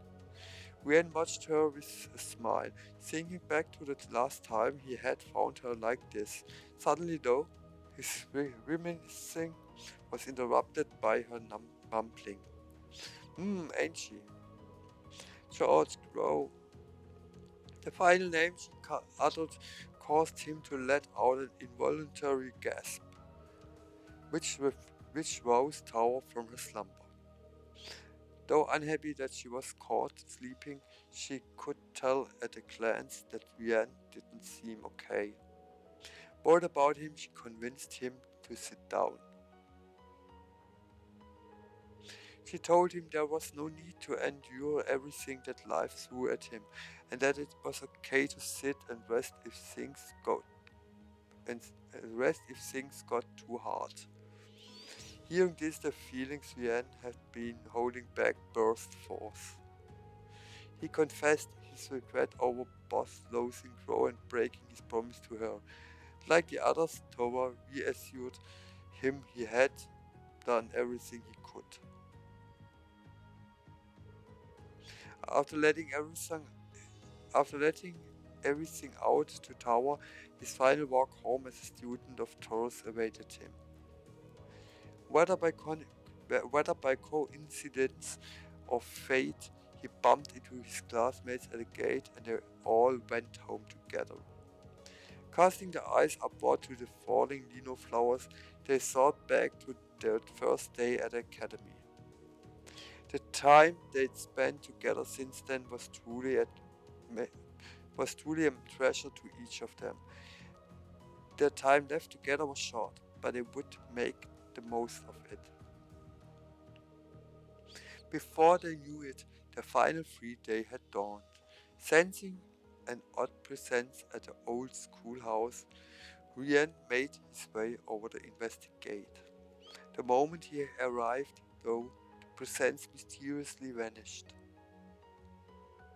Just then, Towel, Elise, and Alvin all showed up. What's more, Claire was with them, having come as Alvin's escort. Both she and Vienne took this opportunity to clear the air with one another, putting them on good terms once more. As the group chatted away, though, a bell suddenly rang out and the old schoolhouse began to glow. The rest of the group rushed over to find out what was going on. The inside of the building had become a boundless corridor swirling with energy. As Waldemar was found in the old schoolhouse, Vienne summoned him to see if he could remember anything. According to him, a trial separate from the one they had faced during the school festival had now been activated. Though the particulars of this new trial remained unclear, this was their chance to unravel the mysteries of 1,200 years ago. Once inside, they proceeded through to the end of the massive area. There, they found a white shadow resembling a divine knight waiting for them. It claimed to govern the shadow trial, which once sealed away but brought back due to the infernal castle's destruction. Class 7 had previously passed a legitimate trial that led to Rian becoming Waldemar's awakener. According to the shadow, there was nothing more to gain by passing this shadow trial. And yet the group opted to take this regardless. They wanted to do one final act to mark the end of their time together as Class 7. Knowing this was the final, the group spared no effort in the battle and drove it victorious. Upon its defeat, the shadow dispersed into thousands of motes of light that fluttered down like lilo petals. Together they had cleared another trial, together they had created another unforgettable memory. As they celebrated their victory, it finally hit them that this would be the last time they would be able to do so. To everyone's surprise, Millium was the first to cry. Elisa was next. She went to hug Millium, which in turn opened the floodgates for the rest of the class. This was the first time the group had let out emotions that had been building up in each of them, the sadness over having to split up. The rest of the days before the end of the school year flew by all too quickly, and then it was time for them to depart. Having gotten their grief out of the way, they each faced one another with brilliant smiles. Though they were parting ways, they believed they would one day meet again.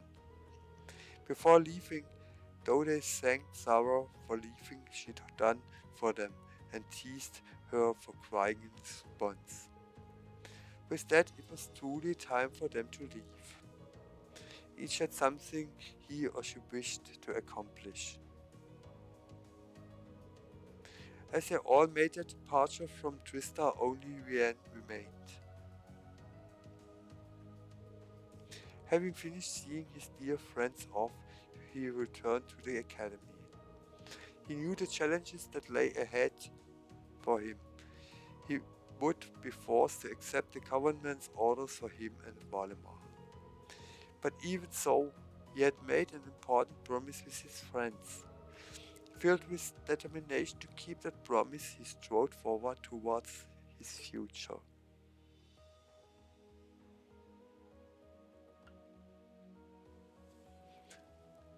That was it. And